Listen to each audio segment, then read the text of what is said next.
Hey there, history lovers and insomniacs, settle in and pull your blankets a little tighter, because tonight we're stepping into a winter that will chill you far deeper than any draft in your cozy room. I'm the Drowsy Historian, and we're travelling back to the heart of 19th century London, a city that glittered with the wealth of an empire yet froze thousands of its own citizens to death every year. Imagine a place where the river itself could turn to jagged ice, where a yellow fog choked the lungs, and where a single broken bone could mean starvation for an entire family. This was Victorian London in winter, a metropolis of staggering contrasts, where the privileged elite sipped hot tea in carpeted drawing rooms, while the poor scavenged in alleys for scraps of coal just to keep breathing through the night. Before we walk its icy streets together, picture the coldest night you've ever endured, the kind of cold that aches in your teeth and burns your fingertips. Now imagine adding relentless dampness that seeps into your very bones, the sour smoke of a million coal fires clinging to every breath, and the constant fear that tonight's frost might be your last. That is the London we're about to explore. Cramped back streets of the East End, the dense working-class neighbourhoods where survival itself became a daily calculation. Here, entire families often lived in a single rented room, barely larger than a modern walk-in closet. The thin brick walls trapped neither heat nor moisture, so winter nights felt colder inside than out. When dawn crept across the sooty rooftops, residents awoke to find delicate frost patterns etched on the inside of their windows and their own breath hanging in the air like pale ghosts. Beds were a luxury. More often a straw mattress on the floor served as both sleeping space and insulation. Children and parents piled together under patched blankets, not for comfort, but for shared body heat, the cheapest fuel available in a city where coal cost more than many could spare. Stepping from such a room into the streets offered no relief. London's infamous pea-soup fogs, a poisonous blend of natural mist and coal smoke, turned entire districts into choking labyrinths. Visibility could shrink to a few feet, making even familiar alleys feel otherworldly. The fog stung the eyes and coated the throat with an acrid film, and it was thick enough to hide both petty criminals and deadly accidents. Cart drivers lost their way and toppled their loads on the icy cobblestones, creating brief opportunities for the desperate to snatch a few precious lumps of fuel. Children known as mudlarks scoured the frozen edges of the Thames for bits of coal or driftwood washed from barges, risking frostbite or a fatal plunge into the black water for a handful of minutes of warmth back home. Every discovery, an overlooked cinder behind a bakery, a splintered crate along the river, was measured not in pennies, but in hours of survival. For the city's poorest, even a simple cough carried a mortal threat. Damp air and frigid interiors bred respiratory illnesses that could spiral into pneumonia within days. Hospitals existed, but treatment required money or admission to a workhouse infirmary, where families were often separated and conditions bordered on punitive. Many, therefore, relied on home remedies, mustard plasters, camphor, or a few drops of laudanum when the coughing grew unbearable. But no mixture of herbs or opiates could replace the one medicine everyone knew they truly needed: steady warmth. Without fuel, even the strongest bodies faltered. Frostbite blackened fingers and toes, lungs weakened by textile dust or dockside labour succumbed to infection, and a single night of unbroken cold could carry off a child before morning. Meanwhile, just a few miles west, London's wealthiest residents faced winter as an inconvenience rather than a threat. Behind thick curtains and beneath ornate plaster ceilings, servants rose before dawn to stoke coal fires in drawing rooms and bedrooms so that their employers would never wake to the bite of cold. Carpets padded the floors, feather beds trapped the heat, and meat pies or steaming puddings awaited at breakfast. For these families, winter meant glittering evenings at the theatre and fashionable sleigh rides in Hyde Park, not the relentless calculations of whether to buy bread or coal. Newspapers of the era reported both worlds side by side, lavish accounts of society balls printed next to grim tallies of frost deaths in the East End, yet the gap between rich and poor remained an accepted feature of urban life.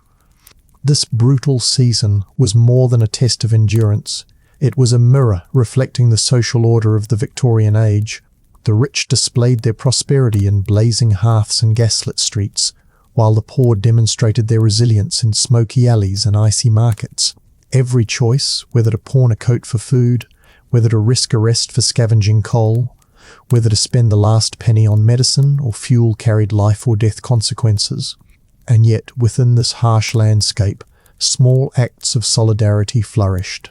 Neighbours shared scraps of bread or tips about a spilled coal cart. A baker might toss burnt crusts to shivering children, or a cart driver might shield a boy caught pocketing a lump of fuel. These quiet gestures rarely changed the larger system, but they often meant the difference between another night alive or a silent, frozen dawn. As the day lengthened and the weak winter sun set before most workers could finish their shifts, the struggle only deepened. Factories and docks offered brutal employment that paid just enough to buy stale bread and a few sticks of firewood. 12-hour shifts left labourers exhausted, their chapped hands bleeding from the cold, their lungs clogged with lint or coal dust. Injuries were common, and with the night deepens over London as the weak winter sun disappears behind a curtain of yellow fog, leaving only the dim glow of gas lamps to mark the narrow alleys where families like yours brace for another freezing evening. The cold settles into the city like a living thing, creeping through cracks in brick walls and gnawing at every joint and muscle until movement itself becomes painful. Inside the single-room tenements, the fight for warmth resumes with desperate urgency. Children huddle close to the faint glow of a dying fire. Mothers search cupboards for anything that might burn, bits of paper, splintered wood, even old shoes if nothing else can be found. Every scrap of fuel represents not just heat, but survival. A single lump of coal can mean the difference between restless shivering and a few hours of fitful sleep. The air is thick with smoke from countless small fires, each one a fragile shield against the night's relentless chill. Outside, the streets echo with the clatter of carts and the muffled cries of vendors hawking their last goods before darkness drives them indoors. A woman selling matches calls out for buyers, her voice cracking from the cold as she tries to earn a penny to feed her children. Her fingers are too stiff to hold the tiny sticks properly, but she forces a smile anyway, knowing that every coin counts when the temperature drops low enough to kill. You pass her on your way back from scavenging, your pockets heavy with the day's meagre earnings and the precious lumps of coal hidden like treasure. Each step home is a test of endurance, as icy cobblestones threaten to send you tumbling and the fog reduces familiar streets to ghostly corridors. The gas lamps cast halos of weak yellow light that barely penetrate the mist, turning every shadow into a potential thief or constable. Payday draws footpads like moths to flame, and the poor carrying even a few coins must walk quickly and stay in groups whenever possible. Safety is never guaranteed, only borrowed through caution and luck. Back inside your building, the smell of damp wood, unwashed bodies, and coal smoke greets you like a sour blanket. Neighbours exchange quiet greetings as they climb the creaking stairs, their faces drawn tight with fatigue and hunger. Each family carries their own story of survival, some with a few coins earned in the markets, others with nothing but the bitter hope of finding work tomorrow. In one corner, a mother rocks a coughing infant whose fevered cries echo through the thin walls, a reminder that illness is never far away in the slums. Upstairs, your own room feels warmer than when you left, thanks to the small fire your sister managed to coax from scraps of crate wood. The sight of your family gathered around the fragile flame offers a brief, almost miraculous sense of comfort. Your father sits hunched near the hearth, his massive frame shadowed by exhaustion, his injured hand wrapped in a dirty cloth. The bruise across his knuckles has swollen during the day, but he says nothing about the pain. There is no point in complaining when the rent collector does not care and the docks will not wait for an injured man to heal. Your mother stirs a thin pot of gruel, stretching a handful of oats into a meal for 5. She smiles faintly when you reveal the coins earned from carrying potatoes at the market and the coal gathered from the riverbank. Her relief is immediate but tempered by the knowledge that tomorrow will bring the same battles again.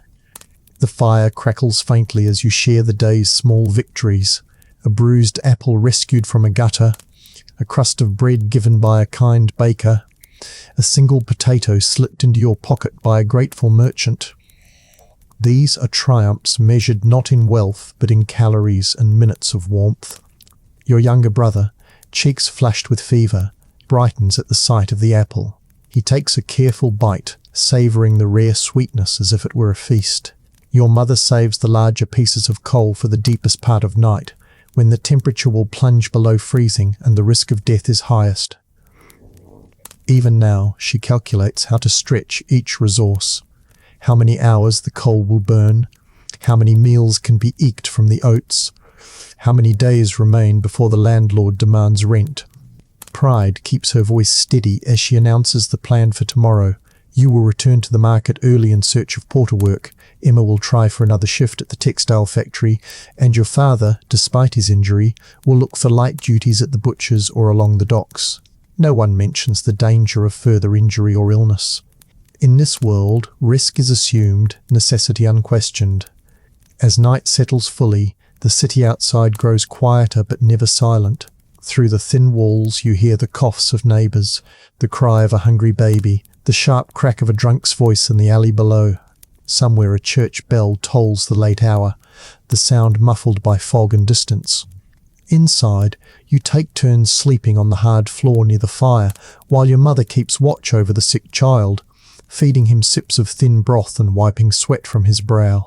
The fire's glow casts shifting patterns across the damp walls, creating fleeting illusions of warmth and safety that vanish each time the embers dim.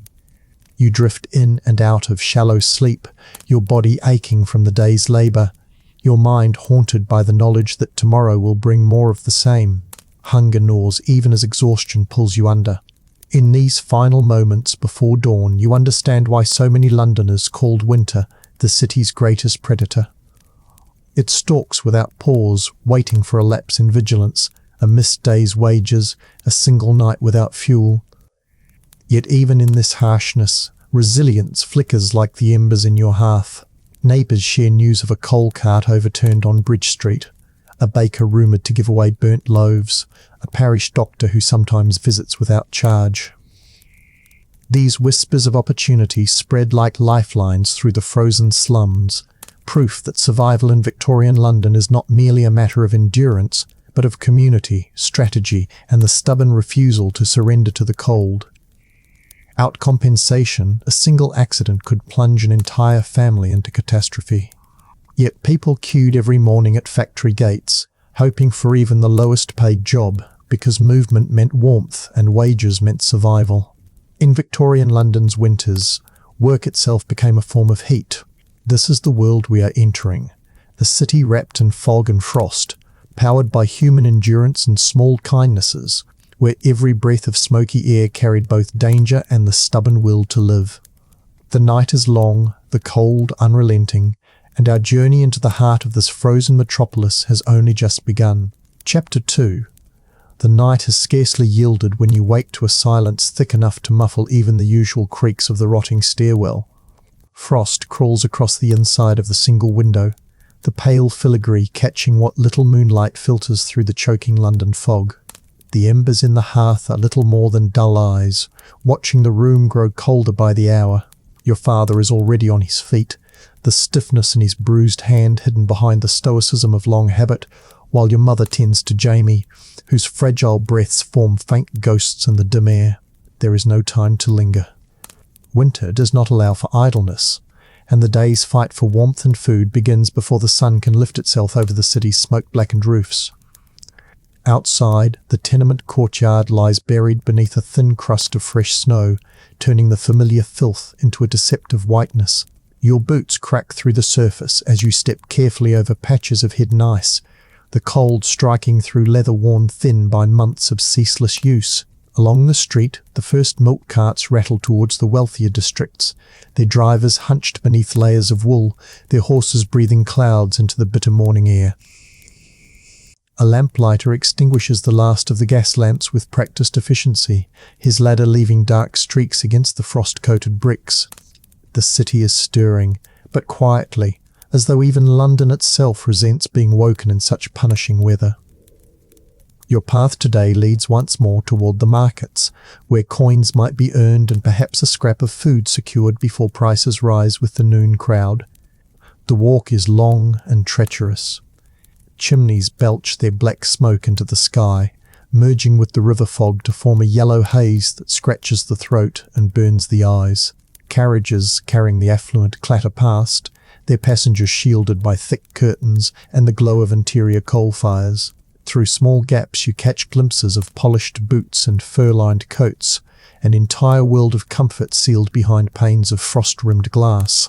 For the poor, such sights are less temptation than torment, reminders of a city split not merely by wealth but by the very experience of cold itself. Covent Garden greets you with a chaos sharpened by frost. Merchants shout their wares over the clatter of carts, voices cracking in the icy air. Porters in threadbare coats heave sacks of potatoes and cabbages slick with frozen dew. The smell is a strange mixture. Earthy vegetables, damp wool, coal smoke, and the faint sweetness of oranges imported for those who can afford them. You and your father join the small knot of men and boys at the hiring corner, stamping your feet to keep the blood moving while calling out your willingness for any work that promises a coin. Strong backs for hire, no questions, pay by the load. The chorus of desperation carries through the square until a fishmonger gestures for help unloading barrels from a cart stuck fast in the icy mud. The work is cruel and wet. Each barrel drips a mix of salt water and ice, soaking your sleeves and freezing almost instantly against the skin. Fingers go numb despite constant movement, the cold biting deeper with every lift. Yet the rhythm of labour brings a fierce satisfaction. With every heaved barrel you can almost feel the family's fire growing brighter in your mind, the small coins earned translating directly into hours of heat and bowls of broth. By midday the barrels are stacked high, and the fishmonger, begrudging but fair, presses a few pennies into your father's good hand along with a pair of small herrings too bruised to sell. Food and wages together. An unexpected victory in a season defined by scarcity. Leaving the market, you turn toward the river in search of more fortune. The Thames lies half hidden beneath a curtain of mist, the ebbing tide exposing banks slick with frozen mud and debris. Children known as mudlarks dart along the edge, their sharp eyes scanning for coal dropped from passing barges. You join them, boots sinking into the treacherous sludge as you search for anything that might burn. The wind off the water slices through your coat like a knife, carrying the mingled scents of sewage, salt, and coal smoke. After long minutes of careful hunting, you spot a glint of black among the icy stones, a small cluster of coal pieces overlooked by the others. You pocket them quickly, the meagre find nonetheless worth several hours of precious heat.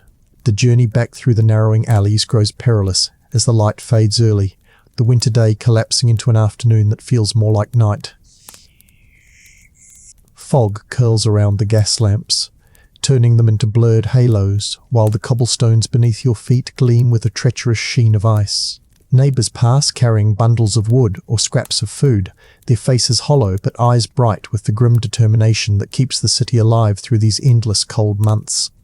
By the time you reach the tenement, your father's limp has grown more pronounced, the injury in his hand aggravated by the weight of the morning's labour. Still he says nothing, for silence is the currency of dignity among those who must work while wounded. Inside, the room is no warmer than when you left, but the sight of your mother coaxing a small flame from the last of yesterday's coal brings a flicker of relief. Emma looks up from Jamie's bedside with a tired smile, her cheeks flushed from the effort of keeping the boy warm with layers of patched blankets. The coins and the meagre pile of coal you lay upon the table draw a quiet murmur of gratitude from your mother. Supper will be herring boiled in thin broth, flavoured with the marrow bones bought yesterday, a meal humble by any measure, yet rich with the taste of hard-won survival.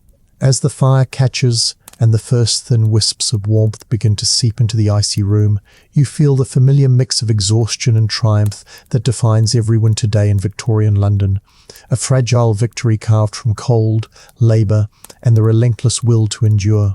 The fire has burned low again, though the small room carries the faint comfort of cooked herring and bone broth, their scents weaving through the bitter air like threads of stubborn warmth.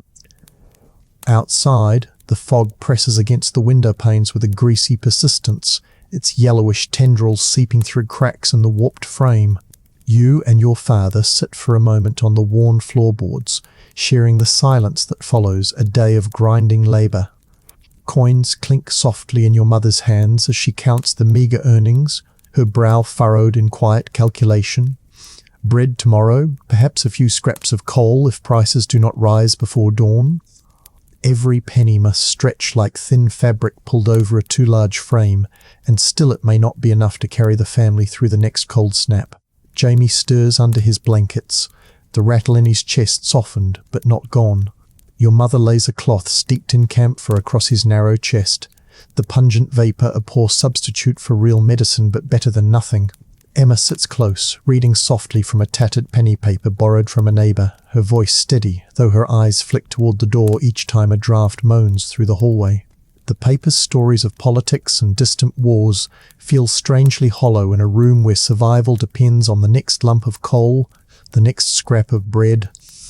Outside, a church bell strikes 7, the muffled sound carried through the fog like a warning of night's approach. Your father rises with a wince and pulls on his coat once more. He must fetch water before the courtyard pump freezes entirely, a nightly task that admits no delay. You follow, the two of you descending the rickety stairwell into the courtyard where a thin sheet of ice glitters under the weak glow of a single gas lamp. The pump handle is already rimed with frost, its iron grip numbing your fingers even through your sleeves. Together you work the stiff mechanism until a grudging stream of water splutters into the bucket, each crank a contest between human will and the creeping dominion of winter. By the time the bucket is full, your knuckles burn and your breath hangs in the air like a cloud of tiny knives. On the return journey you notice how the fog has thickened, swallowing the outlines of neighbouring buildings until the world seems reduced to a narrow tunnel of icy air and distant half-heard sounds. Somewhere a baby cries, its thin wail carried eerily through the mist. Farther off, the clatter of hooves signals a carriage passing unseen, its passengers cocooned in upholstered warmth. The contrast bites harder than the cold. Within a few streets, wealth and misery coexist, yet remain worlds apart, divided not by distance, but by circumstance and the indifference of fortune. Back inside, your mother has managed to coax a stronger flame from the day's coal, the glow casting soft shadows across the peeling walls. She hands each of you a chipped cup of thin tea brewed from leaves already steeped twice before.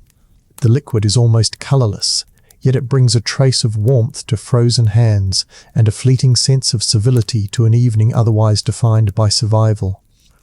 Supper follows, the herring boiled with scraps of marrow bone until the thin broth takes on a richness that belies its humble ingredients. Everyone eats slowly, drawing out each bite as though prolonging the meal might somehow delay the night's inevitable cold. Afterwards, your father produces a small orange from his coat pocket, a rare treasure obtained through some quiet bargain at the butcher's. He peels it carefully, the sharp scent of citrus cutting through the room's mixture of smoke and damp. The segments are divided with mathematical precision, one for each child, one for your mother, one for himself. The taste bursts across your tongue like a memory of summer, a fleeting reminder that warmth exists somewhere beyond this endless winter. Jamie's eyes brighten as he sucks the juice from his share, a moment of childish delight breaking through the pall of illness. The evening stretches on with the slow inevitability of January nights. Outside, the fog deepens into a suffocating shroud, deadening the sounds of the city until only the occasional crack of ice or distant shout breaks the silence. Your father tends the fire with careful economy, adding small pieces of coal at measured intervals to stretch the heat until morning. Emma mends a neighbour's torn scarf by the weak light, her small fingers deft despite the chill. Your mother hums an old folk tune under her breath, the melody low and steady, carrying a rhythm older than poverty itself. When at last it is time to sleep, the family settles into their nightly arrangement, Jamie in the bed, the rest on pallets near the hearth where the fading embers provide a fragile shield against the cold. You curl beneath a patched blanket stiff with frost, every joint aching from the day's work, yet a quiet satisfaction lingers. There is food in your stomach, a small fire to outlast the first hours of darkness, and the knowledge that, At least for tonight, the family has held winter at bay. The fog may tighten its grip, the temperature may fall until the very air feels brittle, but within these four cramped walls, the fragile machinery of survival continues to turn. In the hush before sleep, you listen to Jamie's breathing, steadier now, and to the faint crackle of coal in the grate. The sounds are small victories, proof that despite the city's indifference and the season's cruelty, life endures in this narrow pocket of warmth. Chapter 3. Morning arrives in a hush so deep it seems as though the city itself has frozen mid-breath. The window bears a fresh crust of ice, delicate as lace, yet hard as iron, its patterns glimmering faintly in the thin grey light. Your mother is already awake, crouched near the hearth where the embers of last night's fire glow like dying stars. The small pot of water she set aside has formed a thin lid of ice despite being kept inside. She cracks it gently and sets it over the faint warmth, her movements measured, economical, the choreography of a woman who has learned to wrest small victories from relentless cold. Jamie stirs in the bed, his cough a rough whisper that nonetheless carries the promise of another day survived. Your father stretches his bruised hand with a grimace before wrapping it in a scarf and slipping on his battered coat. The injury allows no rest. Work must be found before the market crowds thin and the best chances vanish. You follow him down the crooked stairwell, careful of each step slick with condensation that has frozen overnight. Outside, the world is transformed by a night of heavy frost. Roofs gleam white, gutters hang with jagged icicles, and every cobblestone sparkles under a faint wintry sun. The beauty is deceptive. The air bites with a dry ferocity that cracks lips and stiffens fingers within minutes, and each breath carries a faint taste of coal smoke from the countless chimneys struggling to keep London alive. The streets are already busy despite the hour. Costermongers wheel their carts through the icy lanes, calling their wares with voices made hoarse by the cold. Servants from wealthier houses hurry past with baskets and pails, their faces hidden within thick scarves. A brewer's dray creaks by, the great horses blowing clouds of steam, their hooves striking sparks from the frozen stones. You and your father join the knot of men at the edge of Covent Garden, stamping feet and clapping hands in a futile effort to summon warmth while waiting for merchants in need of labour. Each face tells the same story. Sleepless nights in unheated rooms, empty bellies, the hard mathematics of survival etched into furrowed brows. A grocer with a red, wind-burned face calls for porters to shift sacks of potatoes from a stalled cart. The work is simple but merciless. Each sack weighs more than a child, and the icy cobblestones turn every step into a hazard. Fingers quickly numb despite constant motion, shoulders ache from the rough fabric cutting through thin layers of cloth. Yet there is satisfaction in the toil. Each sack lifted, each penny earned, is another hour of fire, another meal that will keep Jamie breathing through the night. By midday, the coins in your pocket clink with a weight that feels almost luxurious, though you know they will vanish as quickly as they came once coal and bread are purchased. When the last sack is stacked, your father speaks briefly with the grocer and emerges with a small bonus, a pair of bruised apples and a half loaf of bread. He hands them to you with the quiet pride of a man who has secured more than mere wages. The apples, though blemished, shine like jewels in the pale light. Their scent carries a memory of warmer months, a fleeting reminder that not every season demands such unending struggle. You slip them carefully into your coat, already imagining the delight on Jamie's face when he tastes fruit for the first time in weeks.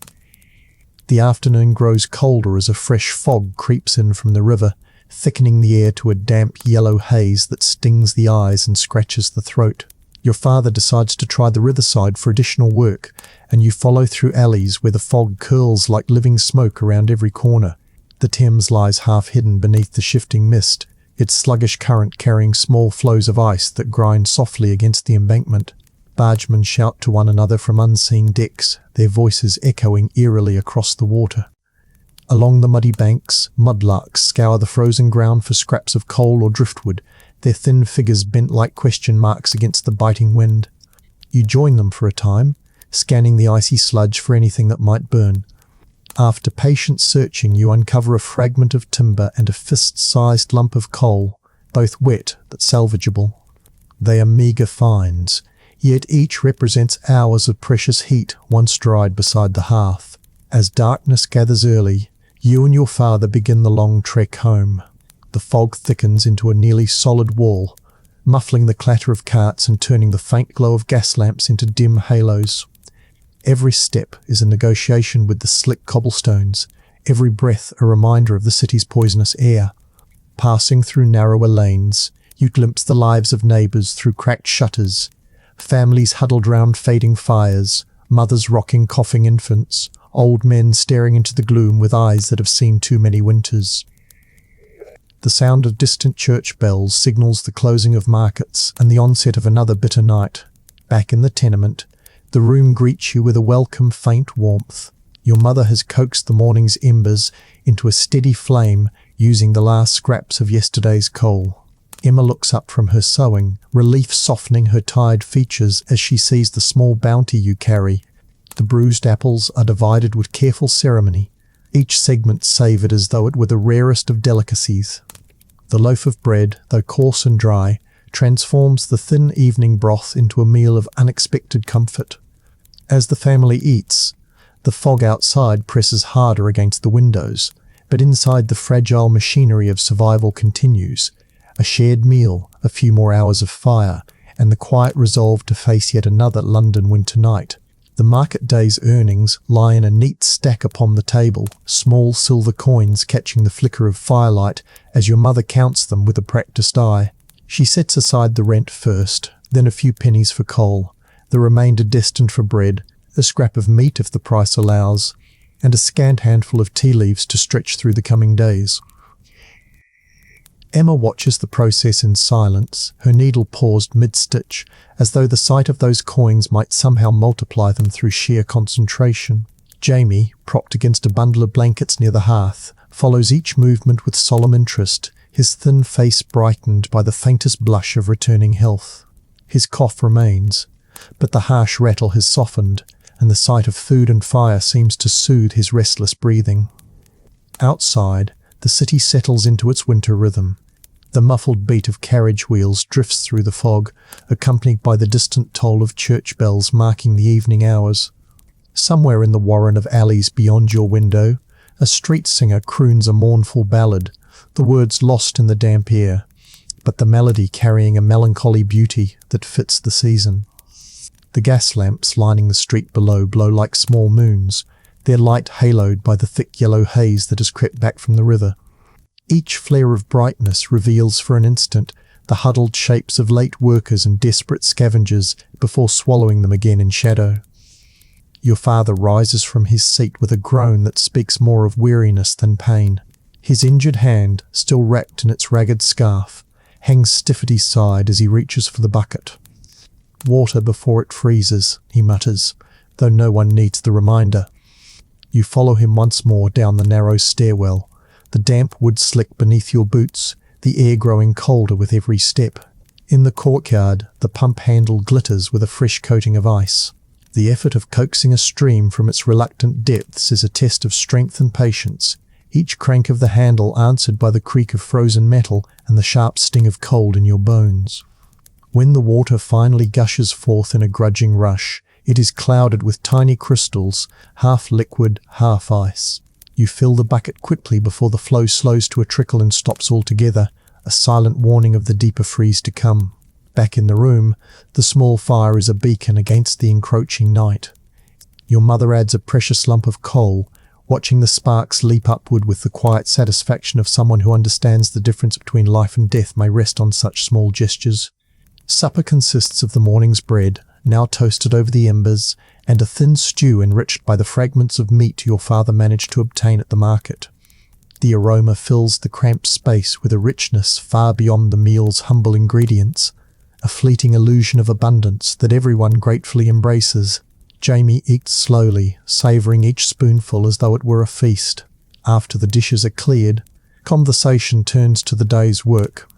Your father speaks of the grocer's gratitude, the unexpected bonus of apples and bread, and the chance of further labour clearing snow from the market stalls should the frost continue.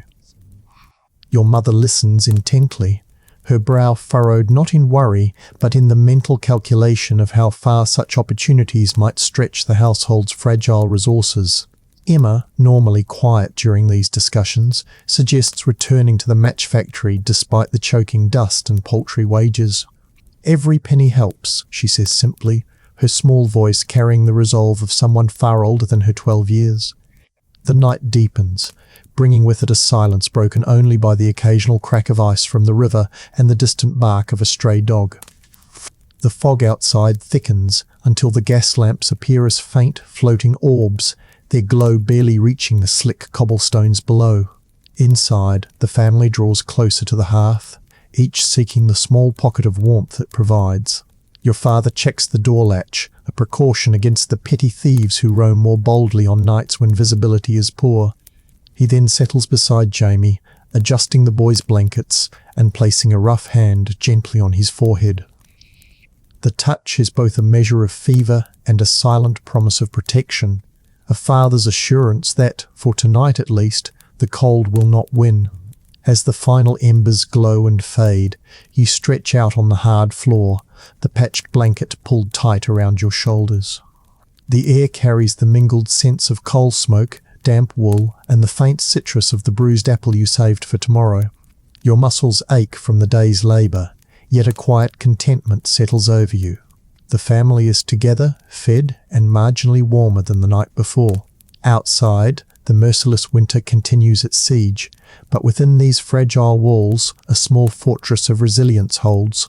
You close your eyes to the sound of Jamie's steady breathing and the soft crackle of the dying fire, knowing that tomorrow will bring the same relentless battle and that you will rise to meet it because there is no other choice. Chapter 4. Dawn comes late and grey, a thin light struggling through the soot-stained window as though reluctant to enter the cramped room. The air bites sharply when you first draw breath, carrying with it the bitter scent of coal smoke from thousands of chimneys labouring against the deep freeze. Jamie stirs beneath the pile of blankets, his cough faint but still present, each rasp a reminder that winter spares no one, and that even a single night without fire might undo the small progress he has made. Your mother moves quietly around the room, her roughened hands deft as she coaxes the embers of last night's fire back to life with splinters of wood and the smallest scrap of coal. Sparks leap and fade, the fragile beginnings of warmth that must be nurtured like a newborn. Your father stretches his injured hand with a grimace, flexing stiff fingers still mottled with bruises. He wraps it carefully in a rag before pulling on his threadbare coat, the movement automatic from years of rising before the sun to chase whatever work the city might yield. He exchanges a glance with you, wordless but understood. The coins earned yesterday have already dwindled to a few precious pennies after bread, tea, and a meagre measure of coal. More must be found today, and the market waits for no one. You both gulp down the thin morning tea, little more than tinted water, and step into the icy corridor where the damp air clings like a second skin. The stairwell is a treacherous descent, each board slick with a sheen of frost that has crept inside during the night.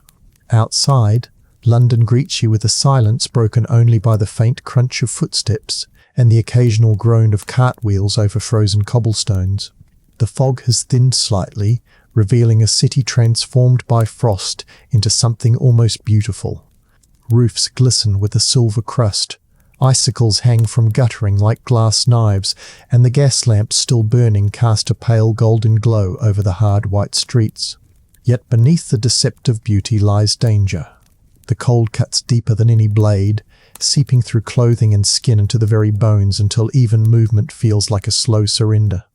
You and your father head toward the market district, boots sliding on the icy pavement despite careful steps. Along the way you pass others bound for the same destination, men with faces hollowed by hunger, women carrying baskets wrapped in ragged shawls, children scurrying barefoot despite the frost. A cart laden with coal rumbles past, the driver hunched beneath layers of wool, his breath rising in great plumes of steam.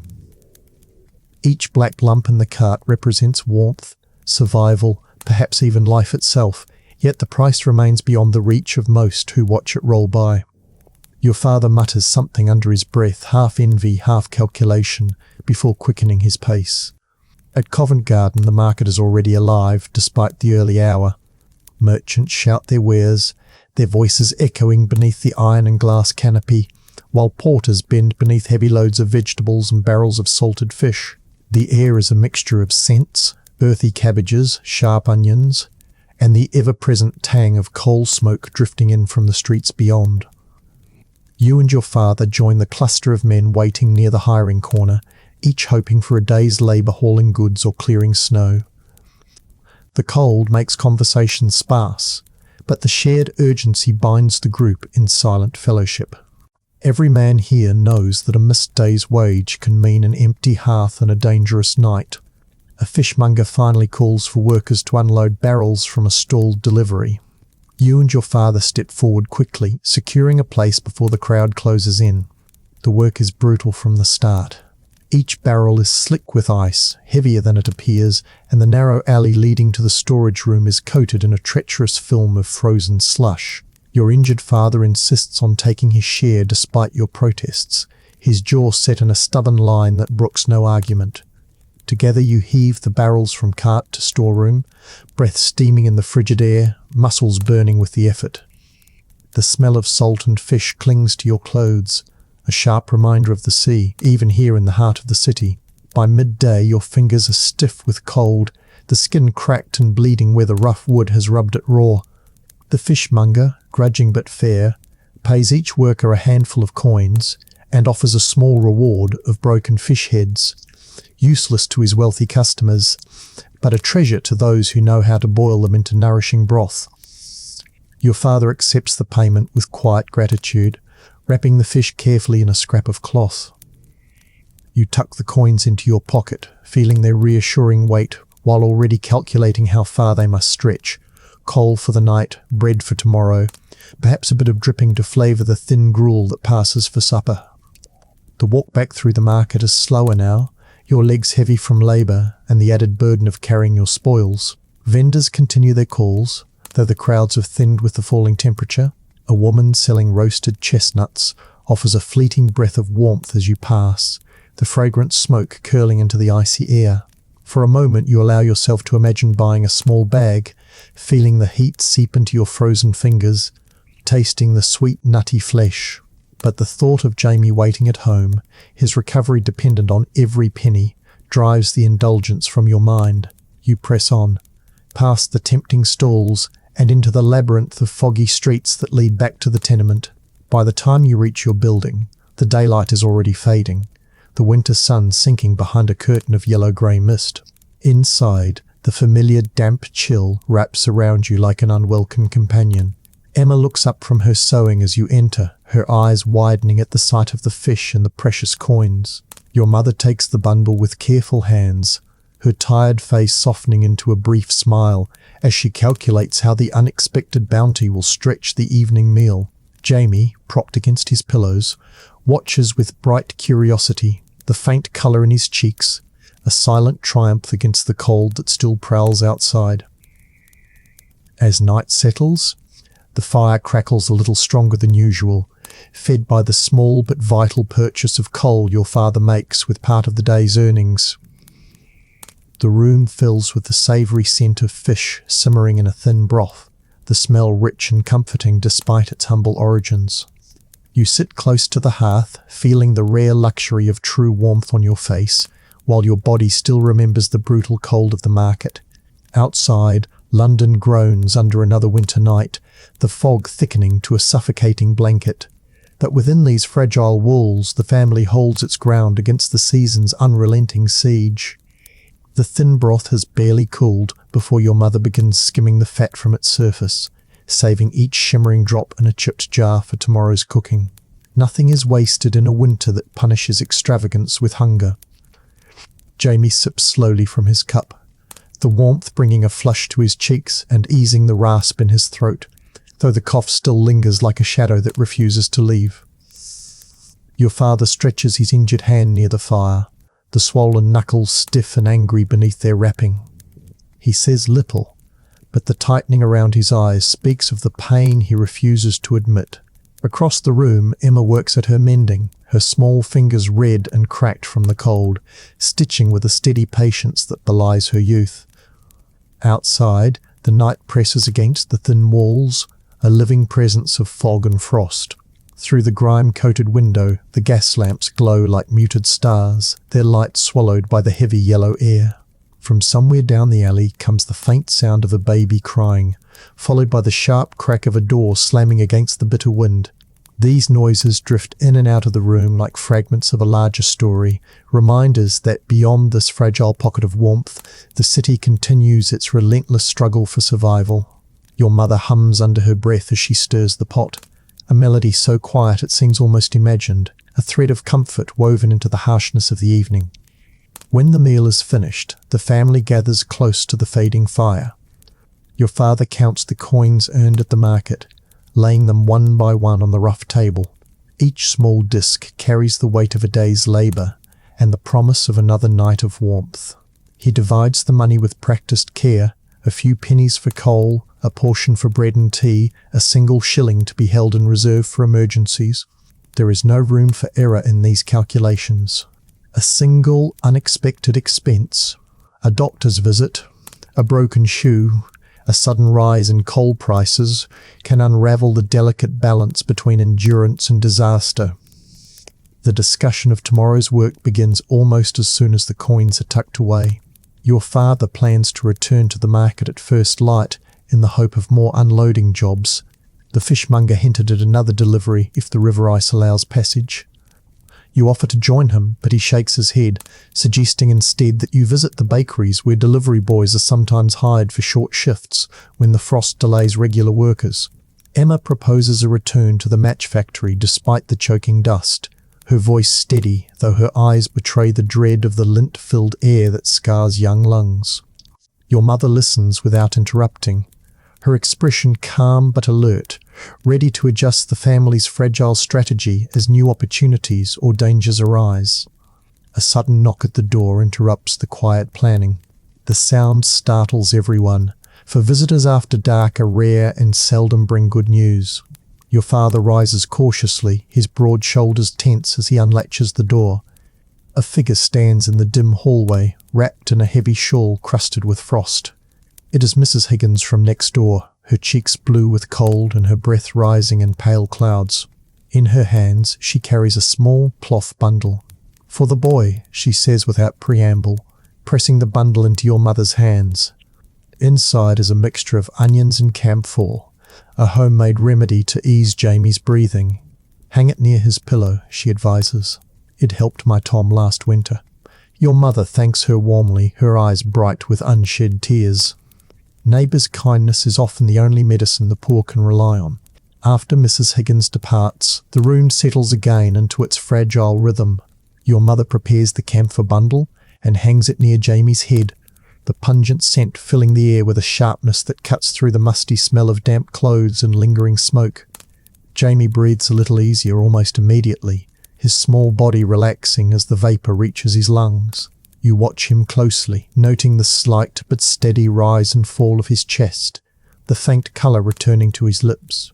Each small improvement feels like a victory against the cold, a defiance of the statistics that condemn so many slum children to early graves during winters like this. Later, when the last piece of coal is placed carefully on the fire, the family prepares for sleep. The sick child takes the bed, wrapped in every blanket the household possesses, while the rest of you arrange yourselves on the hard floor near the hearth. The boards are unforgiving beneath your thin bedding, but proximity to the fire offers a meagre warmth worth any discomfort. Your father lies closest to the door, a silent guardian against the dangers of the night, while you curl beside Emma, your bodies angled to share heat. The flickering firelight paints shifting patterns on the cracked plaster walls, turning the humble room into a theatre of shadows. Sleep comes in uneasy fragments. Outside, the wind howls down the narrow street, rattling window panes and sending icy drafts across the floor. You wake repeatedly to the sound of distant coughing from neighbouring rooms, the occasional crash of breaking glass, or the muffled shout of a night watchman warning of thieves. Each disturbance sharpens the awareness of how thin the barrier is between your family and the brutal world beyond. Yet between these interruptions, there are moments of profound stillness, when the only sounds are the soft crackle of the dying fire and the rhythmic breathing of those you love. In the darkest hours before dawn, Jamie stirs and whispers for water. You rise quickly, careful not to wake the others, and pour a cup from the bucket in the corner. Ice has already begun to form on the surface, the thin crust breaking with a brittle crack as you dip the cup. He drinks greedily, the cold water easing the heat of his fevered throat. "Tell me a story," he murmurs, eyes half closed. You speak softly of summer days in the common, of grass warm beneath bare feet, and the lazy buzz of bees in the hedgerows, painting a picture of sunlight and ease that feels almost mythical in this frozen season. His breathing slows as the words weave their gentle spell, and soon he drifts back into a deeper, more peaceful sleep. By the time the first pale light of morning seeps through the window, the fire has dwindled to a faint glow and frost patterns lace the inside of the glass like delicate white lace. Your mother rises silently, gathering kindling for the day's first fire, while your father prepares to face another round of back-breaking work in the market. The coins earned yesterday are already earmarked for bread and coal, and today's wages must cover the coming night.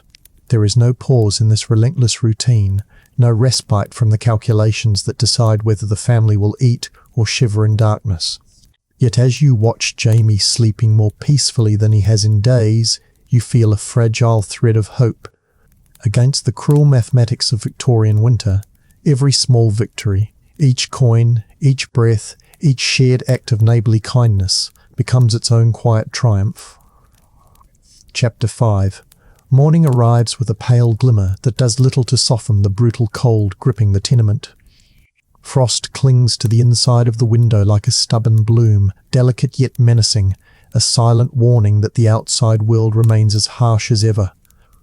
Your father moves first, rising with the quiet discipline of a man who knows that time itself can be an enemy. He flexes his injured hand carefully, wincing as the bruised flesh resists, before wrapping it in a strip of cloth and pulling on his heavy coat. There is no question of resting the injury. Bread and coal will not wait for comfort. The market must be reached before the best work is taken, and every hour counts when wages decide whether the family eats or freezes. You follow close behind, the air in the stairwell biting at your cheeks as you descend the crooked steps. The walls of the tenement weep with condensation, moisture freezing in uneven patches that catch the weak light of the gas lamps. Outside, London lies muffled beneath a night's fresh snowfall. The streets, normally black with soot and grime, now glisten in a deceptive purity that masks their treachery. Each cobblestone is slick with ice hidden beneath the powder, and the heavy fog of yesterday has thinned just enough to reveal rooftops sparkling like a kingdom of glass. The beauty of it all feels almost cruel, for every glittering surface is a reminder of the chill that gnaws at bone and spirit alike.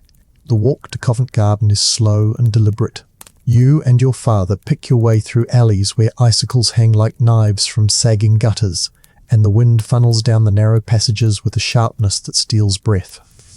Around you, the city stirs to life despite the cold. Market porters shout greetings muffled by scarves, their words carrying the rough camaraderie of men bound by shared hardship. Women wrapped in shawls hurry past with baskets balanced on their hips, their faces red and chapped from the morning air. Barefoot children dart between carts, their feet leaving fleeting impressions in the snow before vanishing into the crowd. The smell of coal smoke thickens as you near the market, a bitter perfume that signals both warmth and danger.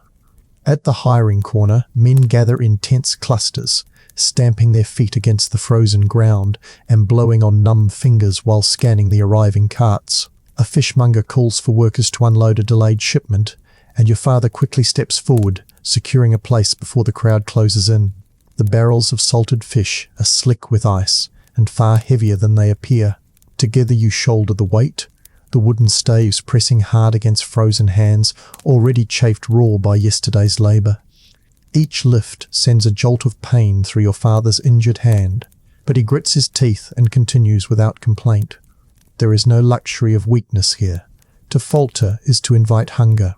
By midday the work is finished, and the fishmonger, grudging but fair, counts out wages with a cold efficiency born of long winters. He adds a small reward of broken fish heads and scraps, a treasure for those who know how to boil flavour from even the humblest remains.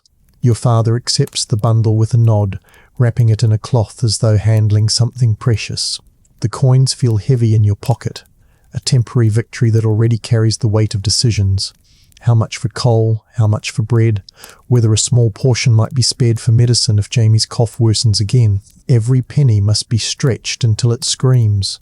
The return journey takes you past the bakeries that line the market streets, their windows glowing with the faint promise of warmth. Inside, ovens roar, and the scent of fresh bread drifts into the bitter air like an invitation to a life just beyond reach. Your father hesitates for a moment before pushing open the door of a small shop where a sign announces the need for delivery boys. The baker, a broad man with flour-dusted sleeves, looks you over quickly and nods. "Strong enough," he says. "1 shilling for the day. Half now, half when you're done. Mind the ice on the steps." The task is simple but relentless. Carry baskets of bread and rolls through the slippery streets, deliver them to houses where coal fires burn behind curtained windows and well-fed children wait for their breakfast. As you work, the contrast between the lives of those you serve and your own existence becomes painfully clear. In Belgravia, grand houses gleam behind wrought-iron gates, their steps swept clean of snow by unseen servants. Through the windows you catch glimpses of parlours warmed by roaring fires, of silver trays laden with tea and thick slices of buttered bread. The smell of fresh loaves mingles with the scent of polished wood and scented candles, a world away from the damp chill of the tenement. Yet even here, danger lurks in the icy streets. More than once you slip on hidden patches of ice, the basket swinging dangerously as you fight to keep your footing. A single fall could mean broken bones, lost wages, and a chain of disaster too grim to contemplate. By late afternoon the last delivery is complete, and the baker presses the remaining coins into your palm with a brief nod of approval. Your father arrives moments later from the fish market, his coat dusted with salt and snow, his breath rising in sharp white clouds. Together you count the combined earnings, enough for a small sack of coal, a loaf of bread, and perhaps even a few ounces of dripping to stretch tomorrow's broth. The satisfaction is fleeting, but undeniable. In a winter where survival is measured in coins and calories, today has been a success. The walk home is slower than the morning trek, the weight of the day's labour settling into aching muscles and stiff joints. The city around you is already darkening, the weak winter sun sinking behind a haze of smoke and snow. Gas lamps flicker to life, their yellow glow casting long shadows across the frozen streets. Somewhere in the distance, church bells toll the hour, the sound muffled by the heavy air. You and your father move in companionable silence, each step bringing you closer to the fragile warmth of home where Jamie waits, his small body still fighting the invisible battle against illness and cold. When the tenement finally comes into view, its crooked silhouette etched against the dim sky, relief washes over you like a tide. Inside, the familiar damp chill greets you, but the sight of your mother's smile as she takes the coins from your numb hands is reward enough. Emma hurries to stoke the fire with the newly purchased coal, sparks leaping like tiny stars as the flames catch. The room fills with the mingled scents of smoke and fish broth, humble but heartening. Jamie stirs beneath his blankets, his eyes brightening at the sight of the day's modest bounty. For a brief, fragile moment, the relentless cold of Victorian London feels held at bay by the quiet triumph of survival. The fire burns lower as evening stretches across the city, casting the room in a shifting amber glow that softens the cracked plaster and worn boards of the tenement. Outside, the wind moans through the narrow alleys, carrying with it the distant clang of cartwheels and the occasional echo of a church bell muffled by the thick winter air. Inside, the family gathers close around the hearth, their faces lit by the flicker of flames and the faint sheen of steam rising from the pot of broth simmering on the grate. The day's labour has yielded a modest feast by your standards, a loaf of coarse bread, a handful of potatoes salvaged from the market, and the fish scraps earned at the cost of frozen fingers and aching backs. Your mother ladles the broth carefully, making certain each bowl receives its fair share of the precious fish, while Emma slices the bread into impossibly thin pieces so that everyone may eat and still feel the comfort of something left for the morning. Jamie stirs beneath his blankets, his eyes bright despite the rasp in his chest. He watches the preparations with a quiet intensity, the smell of the broth teasing his hunger even as the fever dulls his appetite. Your mother cools a small bowl with careful blows and offers it to him first, murmuring encouragement as he sips the steaming liquid. Each swallow is a victory, each cough a reminder of the narrow line between recovery and relapse. The doctor's laudanum stands on the table, a dark glass sentinel that promises relief but carries the quiet threat of danger if used too freely. Your father glances at it more than once, his rough hands restless against his knees, but he says nothing. Decisions about medicine, like most things in this house, are weighed with silent calculation and shared resolve. After supper, the tasks of the night unfold in a familiar rhythm. Emma mends a neighbour's torn shawl by the firelight, her small fingers quick despite the numbness creeping in from the cold. Your mother clears the bowls and sets aside the last scraps for tomorrow's breakfast, her movements steady and practised, each action born of years spent stretching the smallest provisions to cover another day. Your father examines his injured hand beneath the dim glow of the lamp, the skin swollen and mottled but still capable of work. He flexes his fingers slowly, wincing at the sharp pull of pain, and then wraps the hand once more before leaning back against the wall with a sigh that seems to carry the weight of the entire winter. The room grows quieter as the night deepens. The sounds of the street, shouted farewells, the rattle of wheels, the occasional bark of a dog fade into the heavy silence that settles over the slum after dark. The air cools as the fire dwindles, its warmth a fragile defence against the relentless chill pressing in from the cracked window panes. You and your father take turns feeding small pieces of coal to the embers, each addition a careful calculation. Too much, and the precious supply will vanish before morning. Too little, and the room will descend into dangerous cold before the first hint of dawn. Survival is a game of inches and instincts, of listening for the subtle creak of the timbers that signals a shift in the wind, of gauging the thickness of the frost on the inside of the glass to measure just how bitter the night will be. When it is time for rest, the family arranges itself in the familiar pattern that maximizes warmth. Jamie remains in the bed with your mother close beside him, while you, your father, and Emma spread thin blankets across the floor near the hearth. The boards are hard and unforgiving, but the nearness of the fading fire offers a semblance of comfort. You lie awake for a time, listening to the slow breathing of those around you, the soft hiss of the embers, and the distant groan of ice shifting along the river. Every sound carries meaning. The steady rhythm of Jamie's breath signals another hour of survival. The occasional snap from the fire marks the slow consumption of the night's fuel. The faint drip of melting ice in the corner warns of leaks that might refreeze before morning. Sleep comes in fragments, broken by the need to stoke the fire and the sharp crack of frost forming along the window frame. At some indeterminate hour, your mother wakes you gently and motions toward the bed.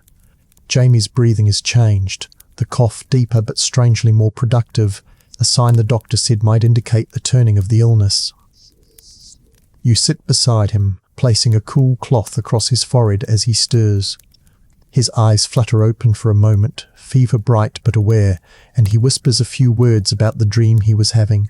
A summer afternoon in the commons, the two of you running barefoot through grass warm from the sun. The memory of that distant warmth lingers long after his eyes close again, a fragile promise that seasons change, even when winter feels eternal. By the time the church bells toll the early hour, the room is alive with the faint blue light of another frozen morning. The fire has burned down to a bed of glowing coals, barely enough to keep the frost from reclaiming the walls. Your father rises stiffly, his injured hand held close to his chest, and begins the day's preparations without a word. There is no time for lingering in bed when work waits beyond the door. You join him at the hearth, coaxing the embers into a wheat flame with the last splinters of kindling, while Emma fetches water from the bucket in the corner. its surface already crusted with a thin layer of ice. Breakfast is a heel of bread softened in the remaining broth, divided carefully so that Jamie receives the largest portion. He manages a few bites before fatigue overtakes him again, but the faint flush in his cheeks offers a cautious hope that the worst may have passed. Stepping outside, you find the city transformed yet again. Overnight snow has buried the filth of the streets beneath a sheet of deceptive purity, and the rising sun scatters shards of light across the frozen river like coins spilled from a careless hand. Men with shovels are already at work clearing paths through the drifts, their breath rising in great plumes as they labour against the cold. Children chase each other across the slippery cobbles, their laughter ringing out in sharp contrast to the silent endurance of their elders. Somewhere a milk cart rattles over the icy stones, the driver hunched against the bitter wind, and from a nearby chimney comes the first sweet scent of bread baking for the morning trade. The city is alive despite the cold, relentless in its demand for movement and work, and you step forward into the day knowing that the struggle for warmth, food and survival will begin again before the sun has fully risen. Chapter 6. The brittle morning light spills across the courtyard, pale and sharp against the frost-covered stones. Your breath hangs in the air like smoke as you shoulder the empty bucket and follow your father down the narrow stairs, each step groaning under the weight of 100 such descents. The cold bites with a familiarity that borders on cruelty, a reminder that survival here is measured not in days but in the hours between one meagre fire and the next. Outside, the pump handle stands rigid beneath a sheath of ice, the metal glittering like a frozen spine. Your father tests it with his good hand, the injured one still swaddled in cloth, and winces as the iron burns against his skin.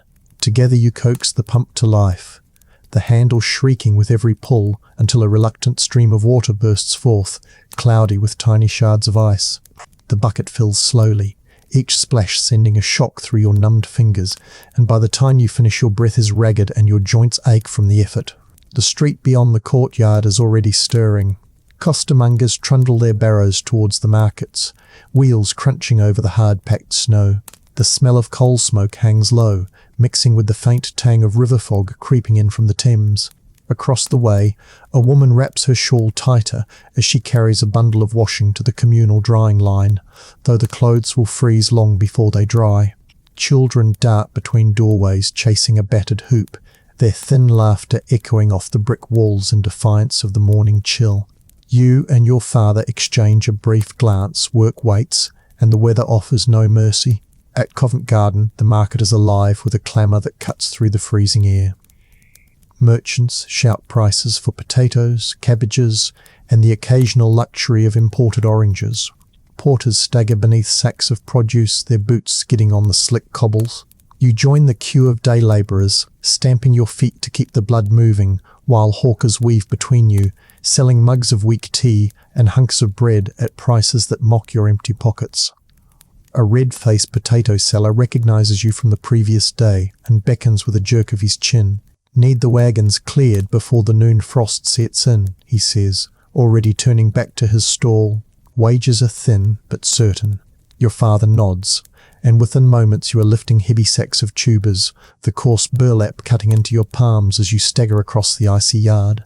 The work is punishing yet strangely welcome.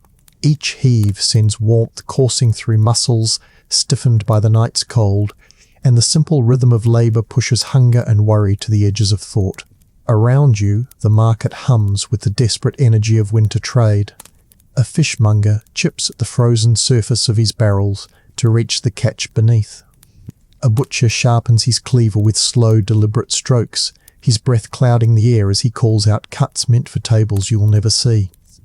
Between stalls, ragged children pick through discarded leaves and splintered crates, searching for anything that might fill an empty belly or feed a dying fire. Their small victories, a bruised apple, a handful of potato peelings, are pocketed quickly before a merchant's shout drives them off. By midday, your back throbs and your hands are raw, but the wages clink reassuringly in your pocket. The potato seller, grudgingly generous, presses a small sack of damaged goods into your father's arms with a muttered, "Waste not." You thank him with a nod, aware that even this scrap of kindness carries the unspoken expectation of tomorrow's labour. Together you retreat to a sheltered doorway to divide the coins and share a crust of bread, the steam from a nearby brazier offering a brief illusion of warmth. Around you the market continues in relentless motion, bells ringing for fresh deliveries, horses stamping against the cold, the calls of sellers blending into a rough winter symphony. When the work slows and the crowds thin, you and your father take a cautious path towards the river. The Thames lies sullen beneath a skin of ice, the water sluggish and dark where it still flows free. Along the embankment, scavengers pick through the frozen mud for coal washed from barges or splinters of timber torn from loading docks. You join them, eyes scanning the ice for anything black or burnable. A child's cry rings out as a piece of driftwood is claimed, followed by the hollow boom of cracking ice that sends a shiver through the gathered crowd. Everyone freezes, watching the child scramble back to safety before returning to their own desperate searches, the danger accepted as part of the day's bargain. Near the shadow of a coal barge, you spot a scatter of small black lumps, half buried in the slush. Coal. Real coal, not the damp riverwood that smokes more than it burns. You move quickly, crouching to gather the pieces before others notice, your fingers stinging as the icy slurry seeps through worn gloves.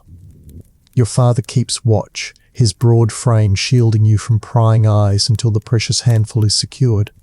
It is not enough to last a week, perhaps not even 2 nights, but it will stretch the family's fragile reserves a little further and spare Jamie from another bitter evening of fading embers. The walk home is slow, the weight of the coal heavy but welcome against your back. Snow begins to fall again, soft flakes settling on the soot-stained roofs and narrow alleys until the city seems briefly transformed, its filth and hardship hidden beneath a veneer of quiet beauty. Gas lamps glow like halos in the gathering dusk, their light diffused by the thickening fog. You pass doorways where other families huddle around brazier fires, faces turned towards the fragile heat, eyes reflecting the same weary determination that drives your own steps. The smell of roasting chestnuts drifts from a corner vendor, mingling with the acrid tang of coal smoke and the faint, almost sweet scent of snow. Back at the tenement, the familiar creak of the stairs welcomes you home. Inside, the room is warmer than expected. Your mother has coaxed a small fire to life using the last scraps of yesterday's kindling, and Emma sits beside Jamie, reading from a tattered book borrowed from a neighbour. The sight of the coal you carry brings a rare smile to your mother's tired face.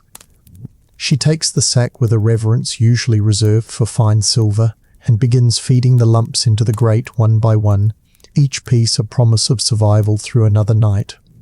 Your father shakes the snow from his coat, his injured hand trembling slightly as he reaches for the small pouch of coins.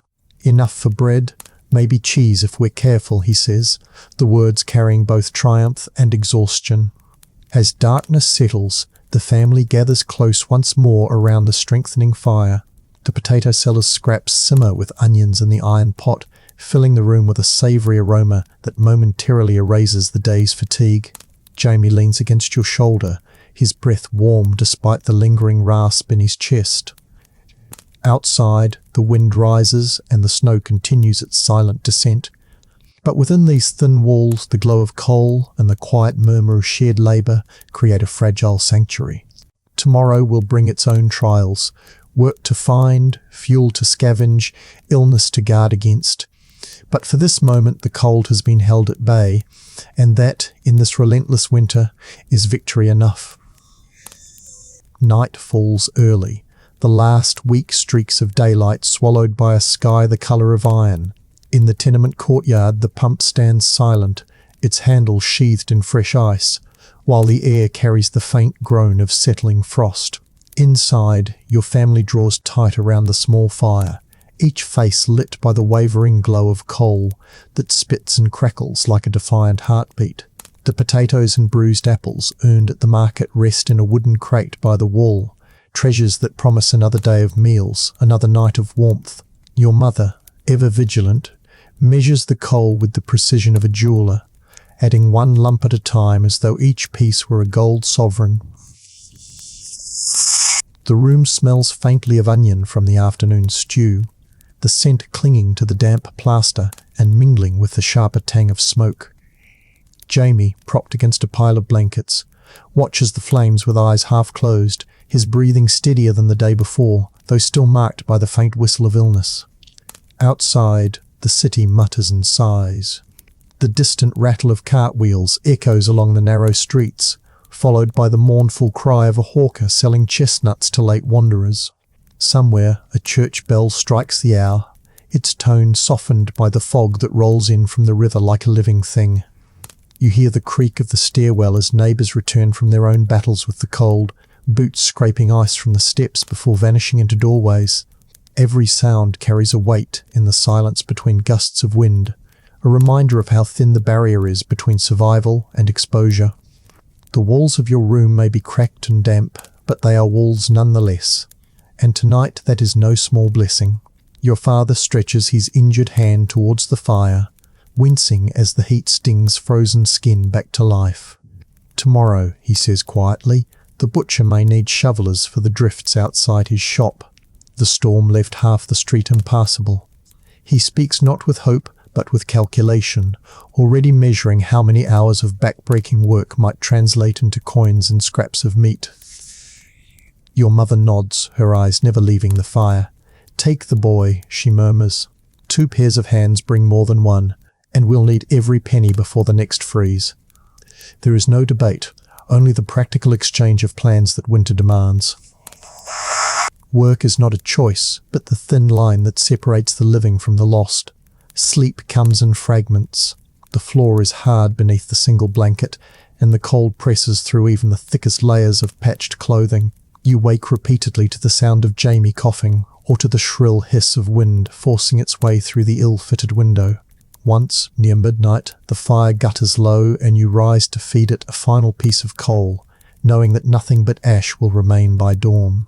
Your mother, keeping vigil beside Jamie, gives a tired nod of thanks before turning back to the boy's fevered face. The room smells of damp wool and smoke, a heavy perfume of poverty that clings to skin and hair no matter how fiercely you scrub. Morning arrives as a dull grey seep of light through the frost-rimmed window. You rise stiff and aching, fingers swollen from the cold despite the night's meagre warmth. The bucket in the corner has frozen over, a thin sheet of ice covering what little water remained. Your father pulls on his coat with deliberate slowness, flexing his injured hand before binding it tightly in a scarf. Emma wraps a rag around her own cracked knuckles and offers you a faint smile that is more resolve than cheer. The air outside is knife sharp, cutting through cloth and flesh with equal ease. Snow crunches underfoot as you follow your father through streets transformed overnight into a treacherous white labyrinth. The butcher's shop looms ahead, its windows glowing with the soft light of tallow lamps. Outside, a cart stands half buried in drifts, the carcasses of pigs and sheep swaying gently from the hooks like frozen pendulums. The carter, a broad-shouldered man with a red scarf wound high about his face, waves you forward with a brisk nod. "Shovels inside," he calls. "Clear the yard and I'll see you paid before noon. The work is brutal. The snow is packed hard and slick with hidden ice, each stroke of the shovel sending shocks of pain through your numbed arms." Your father works beside you, his injured hand tucked into his coat when possible, his jaw clenched against both pain and pride. The cold is relentless, but the effort generates a rough, welcome heat that drives back the creeping numbness. By the time the yard stands clear and the last of the meat has been hauled inside, your back aches and your hands are raw from gripping the wooden handle. The carter counts out coins with exaggerated reluctance before pushing a small paper-wrapped parcel across the counter. "Ends of bacon," he mutters. "Not fit for sale, but good enough for stew." Your father accepts it with a quiet dignity that neither thanks nor invites pity. The butcher, watching from the doorway, offers a curt nod that carries more respect than words. In this harsh winter economy, such small recognitions mean as much as the coins themselves. The walk home is a study in contrasts. Elegant carriages glide past, their wheels cutting clean tracks through the snow, while liveried drivers sit high and warm beneath heavy cloaks. Behind them, ragged children scavenge for fallen scraps of hay to burn for fuel, their bare feet leaving sharp prints in the frozen slush. You pass a grand house where servants throw buckets of hot water onto the steps to clear ice, the steam rising in ghostly plumes against the polished stone. The smell of roasting meat wafts from a basement kitchen, a cruel reminder of the feasts hidden behind those thick doors. Your father glances once at the house and then away, his expression unreadable. There is no bitterness, only the pragmatic acceptance of a world divided by walls thicker than any snowdrift. Back in the tenement, the room feels warmer than memory. Emma has coaxed a fire from the last of yesterday's coal, and the sight of the butcher's parcel draws a flicker of relief across your mother's tired face. She unwraps the bacon with care, adding the scraps to a pot of broth already simmering with potatoes and onions. The smell fills the cramped space with a richness that borders on decadent, each savoury note a quiet triumph over the day's hardships. Jamie stirs beneath his blankets, eyes brightening at the aroma, and for a moment the harshness of the outside world fades to a dull murmur. As evening falls, the family gathers around the fire, bowls of steaming stew in hand, the day's labour transformed into nourishment and fleeting comfort. The snow continues its silent descent beyond the frost-laced window, softening the brutal outlines of the city. For a brief hour, the cold seems a distant adversary, held at bay by shared warmth and the fragile abundance of food hard won from a world that offers little. Tomorrow the struggle will resume, new work to find, new fires to feed. But tonight, in this small pocket of flickering light, survival tastes almost like victory. Chapter 7. The morning after the butcher's yard feels sharper and quieter, a London winter that bites harder for all the day's small victories. The cold enters with every breath as you step outside, the air brittle enough to sting the back of the throat, the snow beneath your boots creaking like splintering glass. Overnight the city has dressed itself in a deceptive beauty. Icicles hang from gutters like rows of cut crystal. The frozen river gleams with a dull pewter sheen, and every roofline glitters beneath a pale wash of early light. Yet beneath this fragile loveliness lies the same old danger. Hidden ice on the cobblestones, burst water pipes, and the constant risk of frostbite that threatens fingers and toes before the morning is half begun. Your father walks beside you, his injured hand bound in fresh cloth, his pace measured but determined. He says little, conserving strength and breath, his eyes scanning the street for any sign of work that might buy coal or bread before the next snowfall. The market is the day's first destination, for in winter, Covent Garden is one of the few places where a body can earn a penny without long-term promises.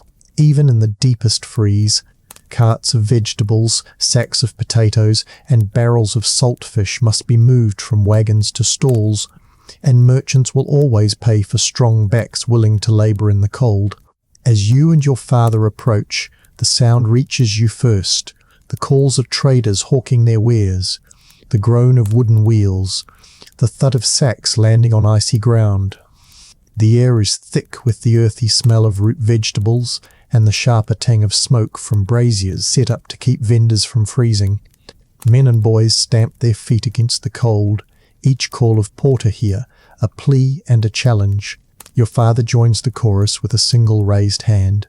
Within moments, a red-faced carrot seller beckons you over to unload a cart. The work is relentless but familiar. Each sack of vegetables weighs as much as a child and is stiff with frost, the rough sacking biting into your palms. You and your father move with practiced efficiency, balancing loads across shoulders, careful to avoid the treacherous patches of black ice that lie in wait along the market lanes. The merchant pays grudgingly when the last sack is stacked, a few coins clinking into your father's calloused palm. He pockets them without comment, his eyes already scanning for the next opportunity. In winter, there is no luxury of rest. Every hour of daylight must be turned into food or fuel. Between jobs, you wander briefly through the market's crowded alleys, taking in sights that feel almost exotic against the bleakness of the slums. A spice seller grinds cinnamon beneath a canvas awning, the sweet scent carrying a hint of warmth that seems almost sinful in the biting air. Nearby, a fishmonger displays oysters on beds of ice, a paradoxical luxury that remains cheap enough for the poor to taste when luck allows. A group of street children dart forward to snatch discarded shells for burning, their faces pinched but eyes bright with triumph.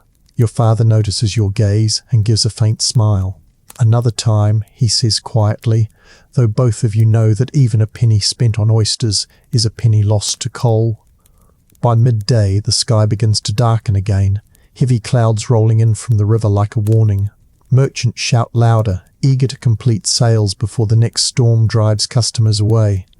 Your father secures a second round of work, carrying barrels of salted herring to a cellar that smells of brine and damp stone.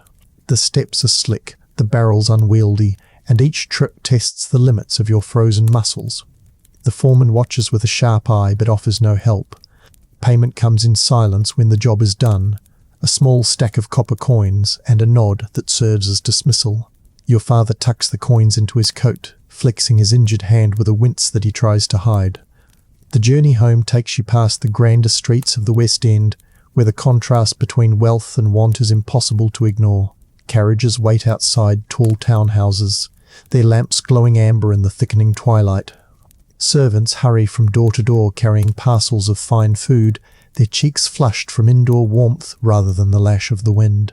Through tall windows you glimpse chandeliers blazing over tables heavy with silver and glass. Laughter carries faintly into the street, a sound both musical and cruel to ears accustomed to the coughs and cries of the slums. Your father keeps his eyes forward, but you catch the small tightening of his jaw as a door opens to release a waft of roasting meat into the cold night. When you reach the tenement, the courtyard is already crowded. Neighbours cluster around the frozen pump, each person waiting their turn to coax water from the reluctant handle.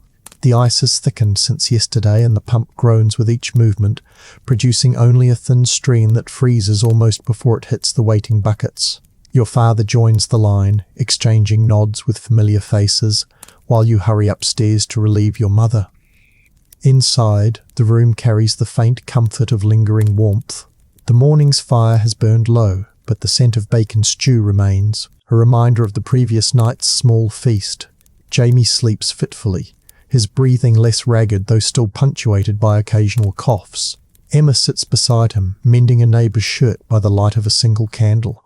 She looks up with a tired smile, her fingers red from cold and constant sewing. As evening closes in, the family gathers once more around the fire. Your mother divides the day's earnings with careful precision, a portion for bread and potatoes, a small reserve for coal, and a single coin set aside in case Jamie's fever returns and the doctor must be summoned again. No one speaks of the unspoken truth, that even a single night without heat could undo the fragile gains of the day. Instead, conversation drifts to market gossip, to rumours of new hiring at the textile mill, to the rare sighting of blue sky reported by a neighbour who ventured as far as the river. These small exchanges, half hope and half distraction, form the fragile net that keeps despair at bay.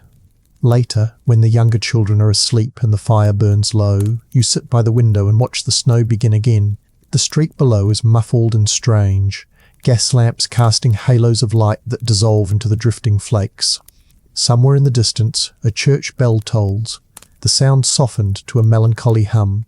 You think of the day's labours, the coins hidden beneath the floorboard, the butcher's gift of bacon, and the doctor's quiet determination to keep Jamie alive. In this city of grand houses and endless need, survival is a series of small triumphs measured in hours of warmth and spoonfuls of broth. Tomorrow, the struggle will begin anew, but for now the faint glow of the dying fire and the rhythmic breathing of your family offer a fragile peace against the relentless cold. Night deepens over London with a quiet that feels heavier than the falling snow, a silence broken only by the muted clatter of hooves on frozen cobblestones and the distant call of a watchman marking the hour. Inside the cramped room the fire has dwindled to a faint glow, yet its dying embers still offer a comfort far greater than their meagre warmth. Your father returns from the courtyard with a pail of water already crusted with ice, his shoulders dusted white from the storm that continues to sweep through the city. He sets the pail down with care, flexing his injured hand as he straightens. The swelling has worsened despite the bandage, but he says nothing. Pain is an extravagance the poor cannot afford to acknowledge. Your mother glances at the hand with a frown that she quickly masks, choosing instead to stir the thin stew simmering over the embers. The scent of cabbage and a few precious scraps of bacon fills the room, a reminder of both nourishment and limitation. Jamie stirs beneath the patchwork of blankets, his cough softer now, though still persistent enough to pull your mother to his side with a damp cloth for his forehead. Emma continues her mending in the corner, her needle flashing in the candlelight as she works through yet another neighbour's garment. The coins from today's labour lie hidden beneath the loose floorboard, a tiny fortune measured in the possibility of bread, a few extra lumps of coal, and perhaps even a small payment to the doctor should Jamie's condition worsen. Around this single room revolves the entire fragile economy of survival, each task and each penny calculated with the precision of a banker and the desperation of those who know that one lost day of work could mean hunger or worse. Outside, the storm grows bolder. Snow taps against the warped window frame like cautious fingers, then thickens to a steady hiss that muffles the usual night sounds of the neighbourhood. From time to time a shout carries faintly through the icy air, a drunk singing off-key, a cabman urging his horse, the sharp bark of a dove that somehow endures the cold. These fragments of life float through the darkness like reminders that the city never fully sleeps, even when winter tries to smother it. You sit near the window, watching the gas lamps across the courtyard struggle against the swirling flakes. Their glow creates halos in the mist, transforming the familiar squalor of the tenement into something almost spectral, beautiful in its own cruel way. Your father breaks the silence to speak of tomorrow. The market will be open if the storm eases, and the butcher hinted at more work if deliveries arrive on schedule. He speaks without drama, his voice low and steady, but each word carries the weight of necessity. More work means more coins. More coins mean coal. And coal means the difference between a night of restless sleep and one of dangerous cold. Your mother nods without looking up, her hands never stopping their careful stirring of the stew. She knows the calculations as well as he does. Every family in the slums keeps these numbers in their heads, a ledger of survival written in smoke and frost. When the meal is ready, the family gathers close, knees nearly touching as bowls are filled with care. The broth is thin but hot, its warmth spreading through chilled bodies like a promise of temporary relief. Jamie manages a few spoonfuls and even a weak smile, a sight that sends a ripple of quiet gratitude through the room.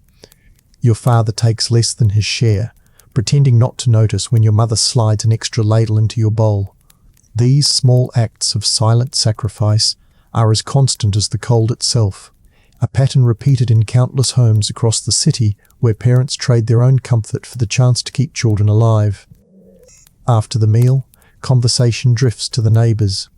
Mrs. Higgins stopped by earlier with word that inspectors might return to check the cracked ceilings and frozen pipes, a rare glimmer of official attention prompted by the recent tragedy of a family found dead from cold in a nearby building.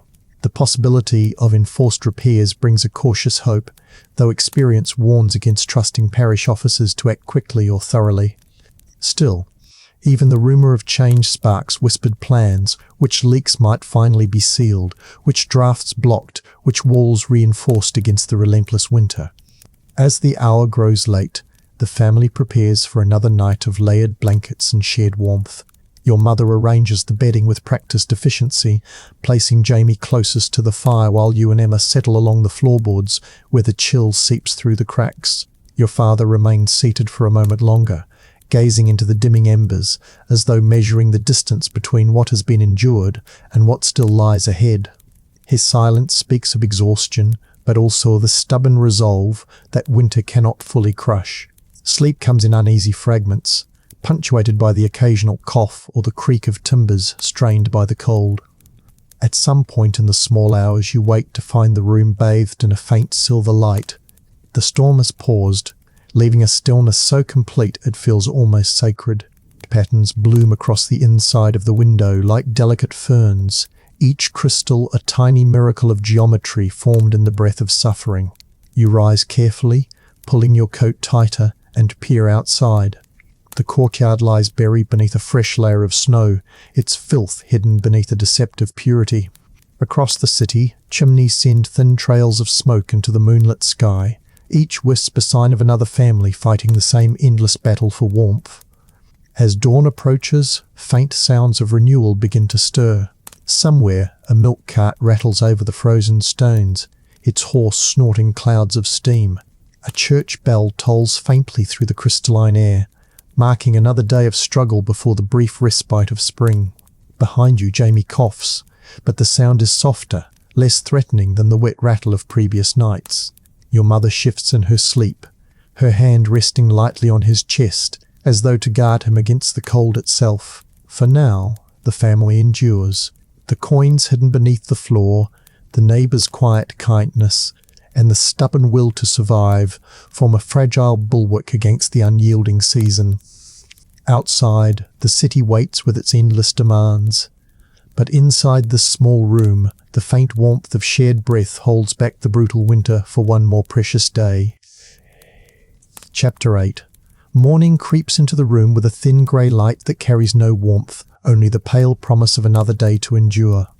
The fire has long since died to a scatter of ash, the faintest trace of heat clinging to the iron grate. Your father rises first, his movements stiff and deliberate as he checks the hidden coins beneath the floorboard.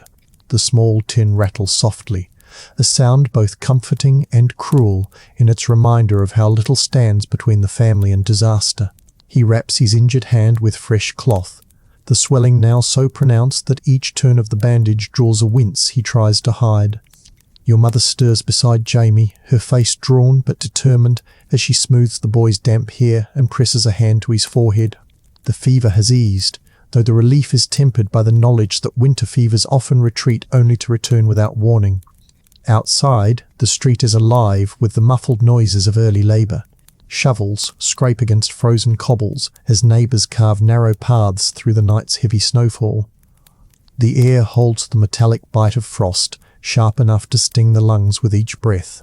You pull on layers of clothing, the same threadbare coat and patched trousers worn day after day, and prepare to venture out with your father. The market may offer work clearing snow or carrying goods, and every coin earned means a little more coal, a little more food, a little more time bought against the hunger and cold that stalk every family in these streets. Emma remains behind to help your mother tend Jamie, her small figure already bent over a basin of icy water to wash the night's linens before they freeze stiff. The courtyard is a landscape transformed. Snow lies in deep drifts against the tenement walls, masking the filth and refuse beneath a deceptive beauty. Your boots crunch through the crusted surface as you follow your father toward the main road. Breath clouds the air in quick bursts that hang for a moment before dissolving into the morning haze. Across the way, a milk cart lurches forward, the horse's hooves striking sparks on the frozen stones. Children scurry alongside, hoping for a dropped crust or a splash of milk, their laughter thin but defiantly bright against the oppressive cold. The market is already a riot of activity when you arrive. Merchants shout over one another as they haggle with early customers, their voices carrying through the crisp air like competing bells. The smell of coal smoke mingles with that of cabbages, turnips, and the occasional luxury of imported oranges, creating a pungent perfume of survival. Porters haul heavy sacks of potatoes from wagons, their shoulders hunched against the weight and the cold. Your father approaches a merchant with a nod, offering strong backs for a morning's work. A quick exchange of words secures the job, clearing a path for delivery carts and carrying crates of vegetables to the stalls. The pay is meagre but immediate, and the work itself provides the precious heat of exertion. You and your father labour side by side, shoveling snow and lifting crates until the muscles in your arms burn and sweat freezes against your skin. The market's energy is relentless, a ceaseless flow of goods and bodies that refuses to yield to winter's grip. Every merchant, every porter, every child darting between stalls carries the same unspoken understanding: movement is life. To stop is to invite the cold deeper into bone and blood, to risk the slow creep of frostbite that claims fingers, toes, and sometimes entire lives before spring. During a brief pause, you notice the contrast between those who shop and those who serve. Well-dressed ladies step carefully along the cleared paths, their gloved hands selecting apples and cheeses without glancing at the labourers who make their comfort possible. Their cheeks are flushed, not from hunger or effort, but from the sting of clean, cold air. For them, winter is a nuisance, an inconvenience softened by layers of wool and the certainty of a roaring fire at home. For you and those like you, winter is an adversary to be fought minute by minute, a silent enemy that punishes weakness with death. By midday, the market's pace slows as the first round of goods is sold, and the morning crowd thins. Your father collects the promised coins from the merchant, counting them with quick precision before slipping them into the hidden pocket of his coat. The amount is small yet significant, enough for a modest purchase of bread and perhaps a single piece of salt pork if spent wisely. Together you buy a coarse loaf, still warm from the baker's oven, its scent a tantalizing comfort against the bitter air. The baker, recognizing the signs of honest labor in your red hands and frost-bitten cheeks, quietly adds a small heel of yesterday's bread to the bundle with a brief nod. No words pass beyond the exchange of coins, but the gesture carries the weight of shared hardship and silent solidarity.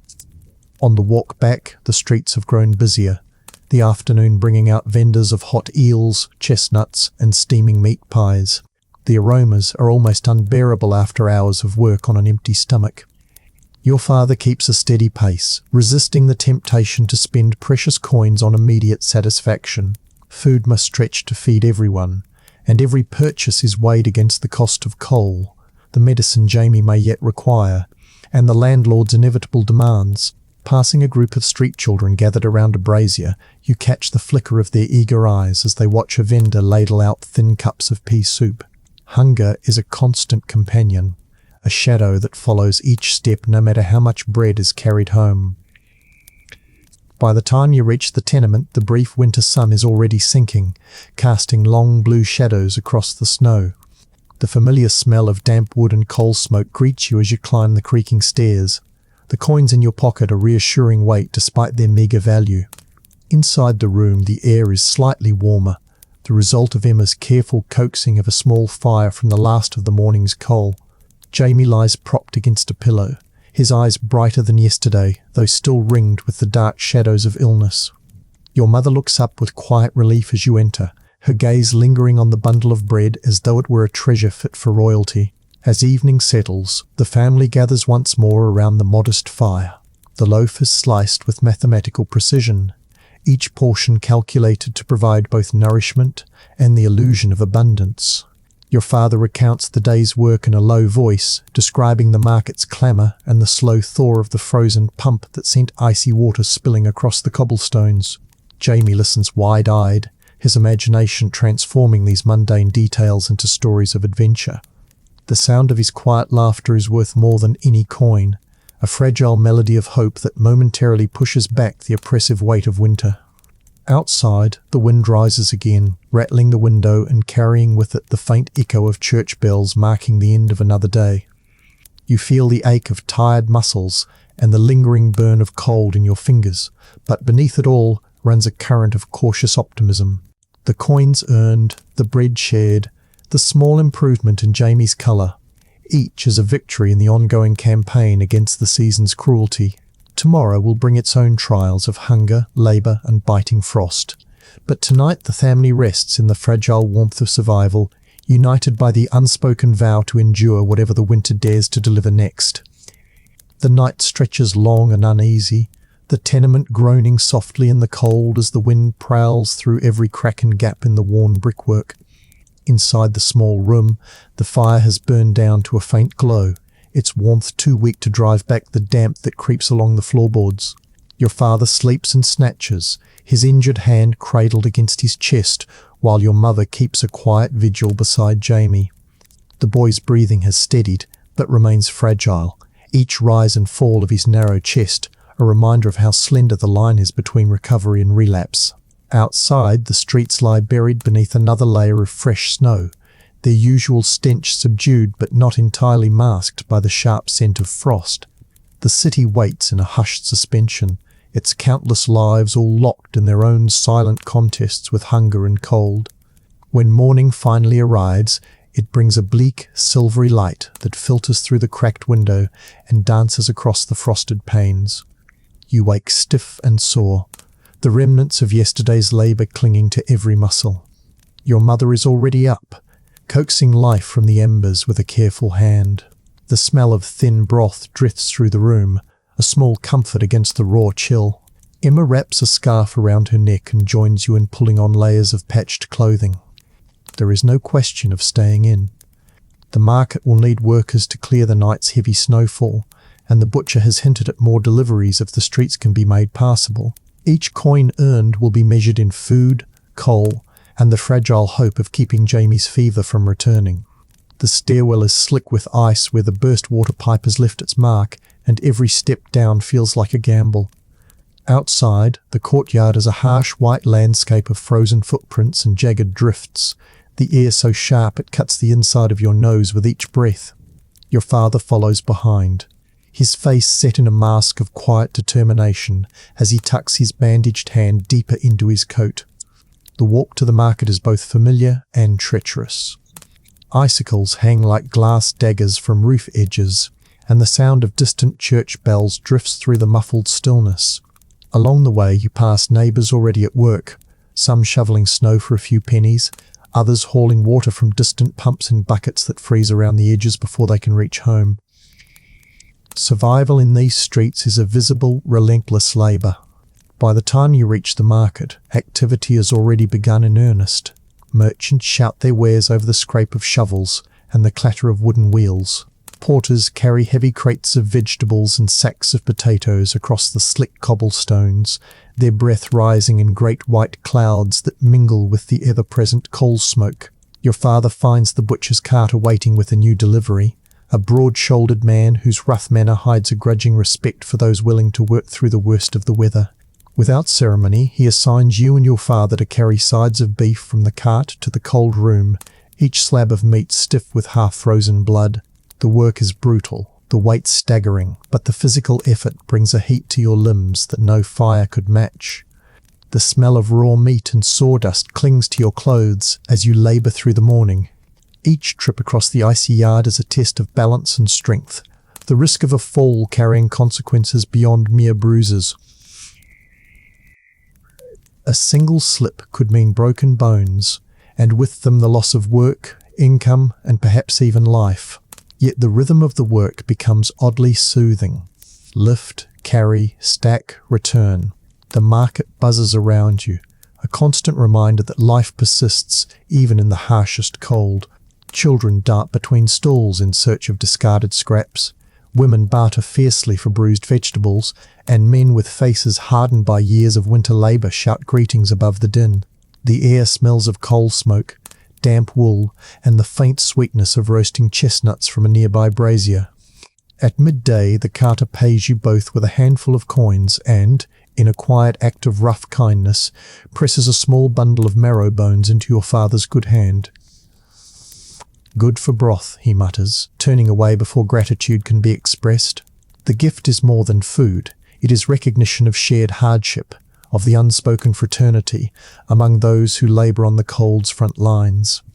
Your father tucks the bones carefully inside his coat, their weight a reassuring promise of warmth and nourishment for the evening meal. You purchase a loaf of bread and a small wedge of cheese with part of the wages, the coins passed back and forth with the solemn precision of people who know the exact value of every penny.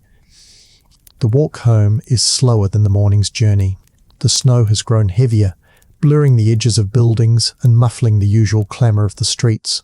Gas lamps flicker to life earlier than usual, casting pools of yellow light that glow like small suns in the gathering dusk.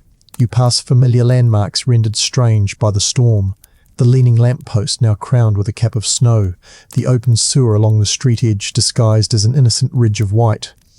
At the corner, a group of children chase one another through the drifts, their thin laughter a fragile defiance of the season's cruelty. You pause to watch for a moment, their joy both heartening and faintly heartbreaking. Childhood in these streets is fleeting, swallowed too soon by the demands of survival. Inside the tenement the air is warmer than expected, the welcome result of Emma's careful tending of the fire. Jamie sits propped against a pillow, his cheeks touched with a faint flush that could signal returning strength or the onset of another fever. Your mother takes the marrow bones with quiet delight, already imagining the rich broth they will yield. The room fills with the mingled scents of boiling water, bread, and smoke, a humble feast that feels almost luxurious after the day's labour. Your father divides the coins with practised care, setting aside a few for coal and rent while leaving enough for tomorrow's food. Each small clink of metal against wood carries the heavy satisfaction of survival, purchased one hard-earned penny at a time. As the evening meal simmers, neighbours begin to call at the door, each with their own scraps of news or small exchanges of aid. Mrs. Higgins arrives first, her shawl dusted with snow, carrying a bundle of onions saved from the market's closing bargains. The young man from the next floor offers a length of wood salvaged from a collapsed crate, enough to keep the fire burning a little longer. These quiet gestures weave a fragile web of mutual support, each family giving what little they can in the knowledge that tomorrow they may be the ones in need. Conversation turns to rumours of more parish inspections and the possibility of additional repairs, a topic that mixes hope with unease.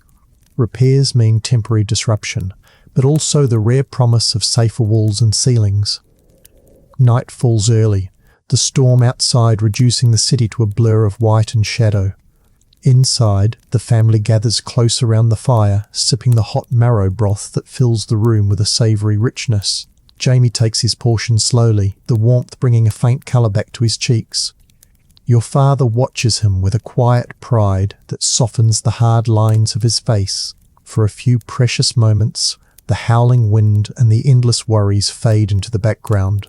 There is only the taste of warm food, the glow of shared labour, and the small triumph of having endured another day of winter's siege. Tomorrow will demand the same struggle, but tonight, for this brief interlude, the family holds a fragile victory against the relentless cold, and that is enough. Chapter 9. The marrow broth lingers on your tongue long after the bowls are emptied, its faint trace of fat a quiet promise that tomorrow might not be as lean as yesterday. Outside, the storm has eased, but the night air remains treacherous, a cold so sharp it seems to slice through the thin walls of the tenement despite the small fire's persistent glow. Your father checks the hidden tin of coins once more before sliding it back beneath the floorboard, his movements deliberate, almost ceremonial, as though the ritual itself might protect the fragile hoard from loss.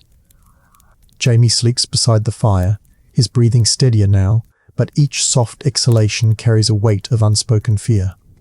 You know too well how quickly the winter can snatch back any small gain, how a single misstep or a fresh gust of illness can undo days of hard-won progress. Morning creeps in with a pale, milky light that makes the frost on the window glow like faintly lit glass. The air inside is heavy with the scent of boiled marrow and damp wool, a reminder of last night's meal and the relentless moisture that clings to everything in these cramped rooms. Your mother rises first, as always, pulling on her shawl with the quiet resignation of someone who long ago stopped expecting comfort. She stirs the remaining broth, setting aside a portion for Jamie before the rest of you dress for another day of labour.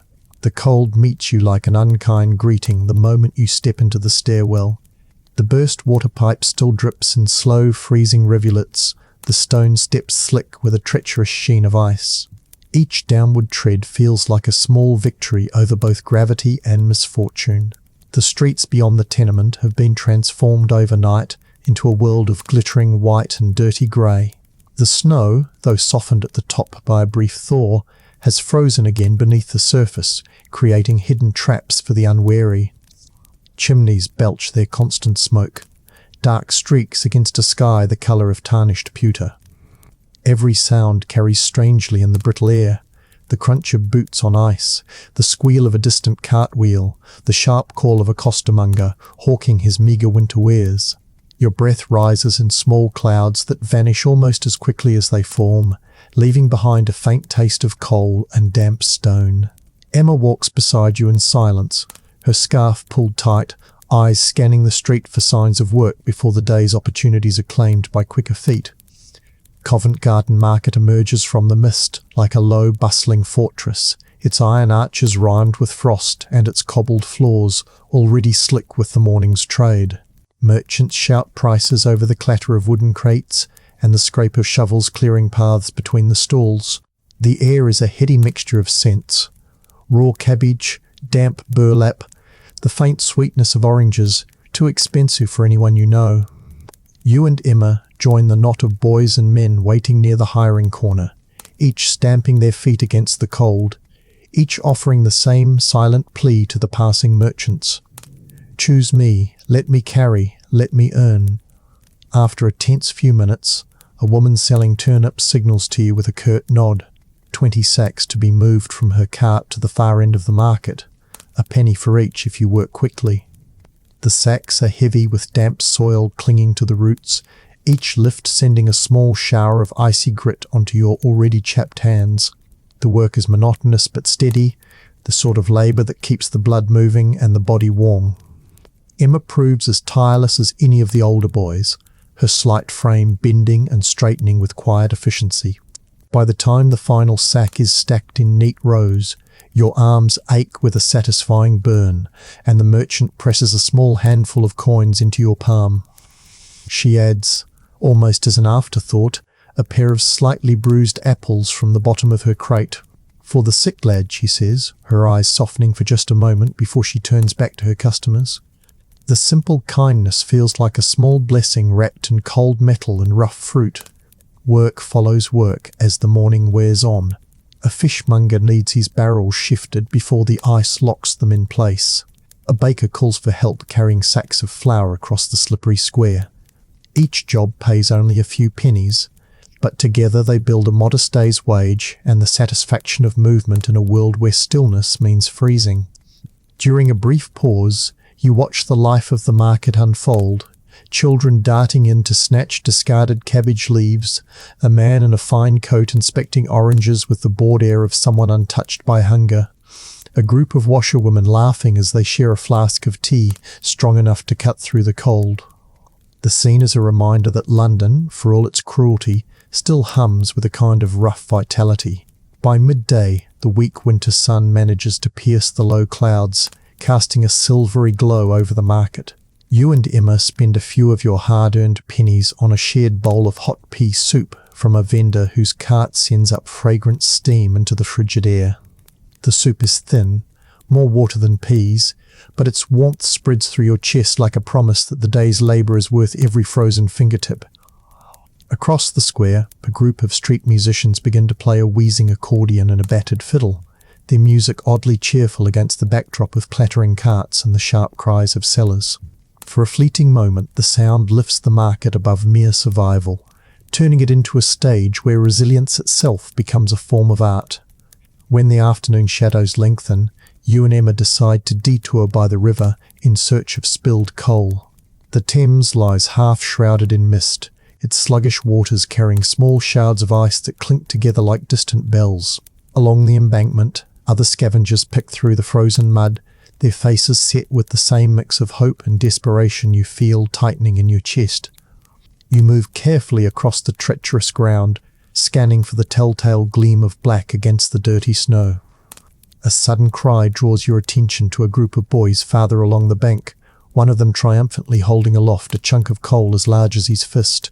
The sight quickens your own search, each discovery, no matter how small, a potential hour of warmth waiting in your coat pocket. The light fades rapidly, as if the day itself is eager to escape the cold. You and Emma manage to collect a modest handful of coal chips before the encroaching darkness makes further searching too dangerous. The walk home is long and slow, the streets now treacherous with hidden ice and the occasional gust of freezing wind that finds its way through every gap in your clothing. Gas lamps flicker weakly against the growing fog, their yellow halos creating pockets of light that feel both comforting and strangely lonely. By the time you reach your tenement, the coins in your pocket and the coal in your bag feel heavier than their actual weight, each piece a tangible token of the day's relentless struggle. Inside, the familiar scent of smoke and boiled cabbage greets you like an old companion. Your mother accepts the coal with a tired smile and begins at once to build the evening fire. Jamie stirs at the sound, his eyes brightening as he spots the bruised apples Emma carefully sets beside his pillow. The small fire crackles to life, its modest warmth spreading through the room with a relief that feels almost luxurious.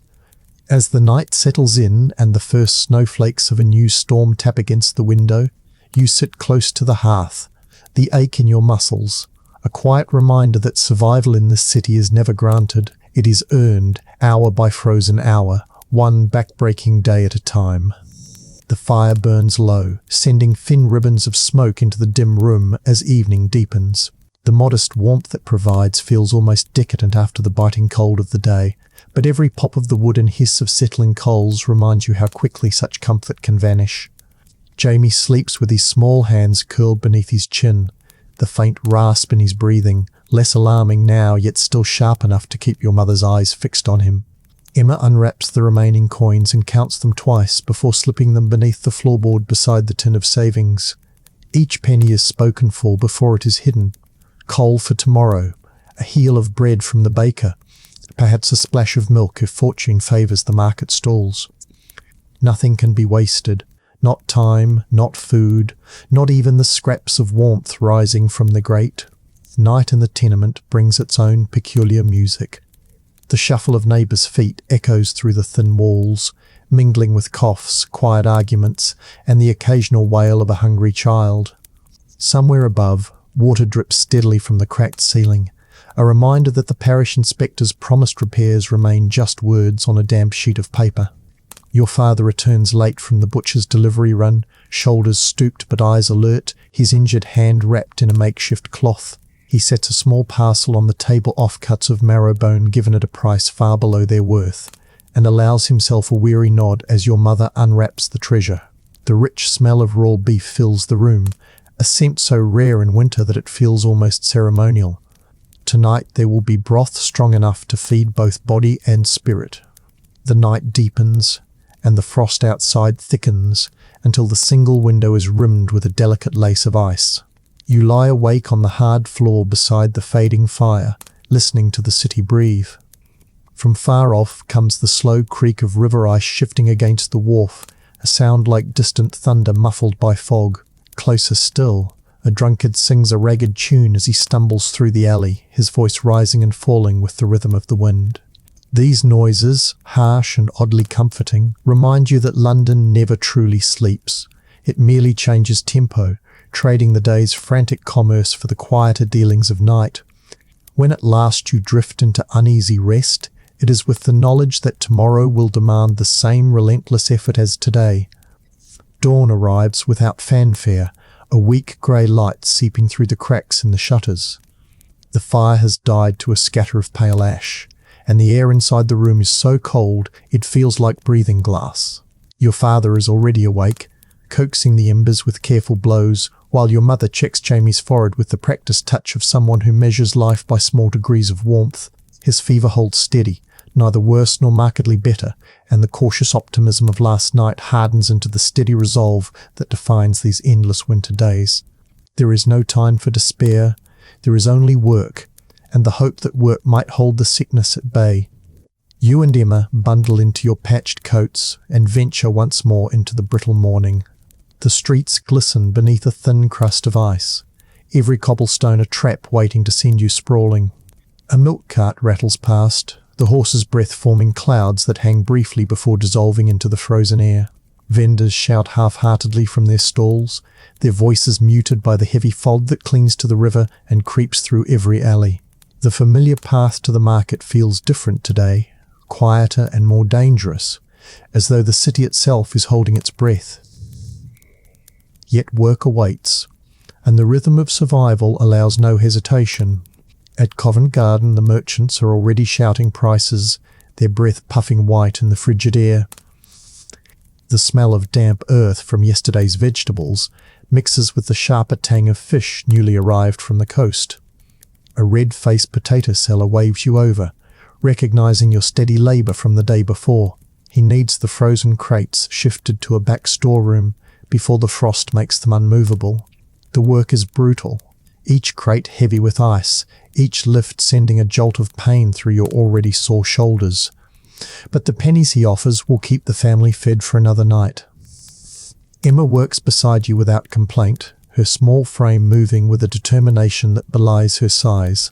By the time the last crate is stacked, sweat has frozen into tiny crystals along her brow, glittering like a fragile crown in the weak winter light. The day unfolds in a blur of cold tasks and fleeting mercies. A fishmonger pays you in both coins and a scrap of salted herring too ragged to sell.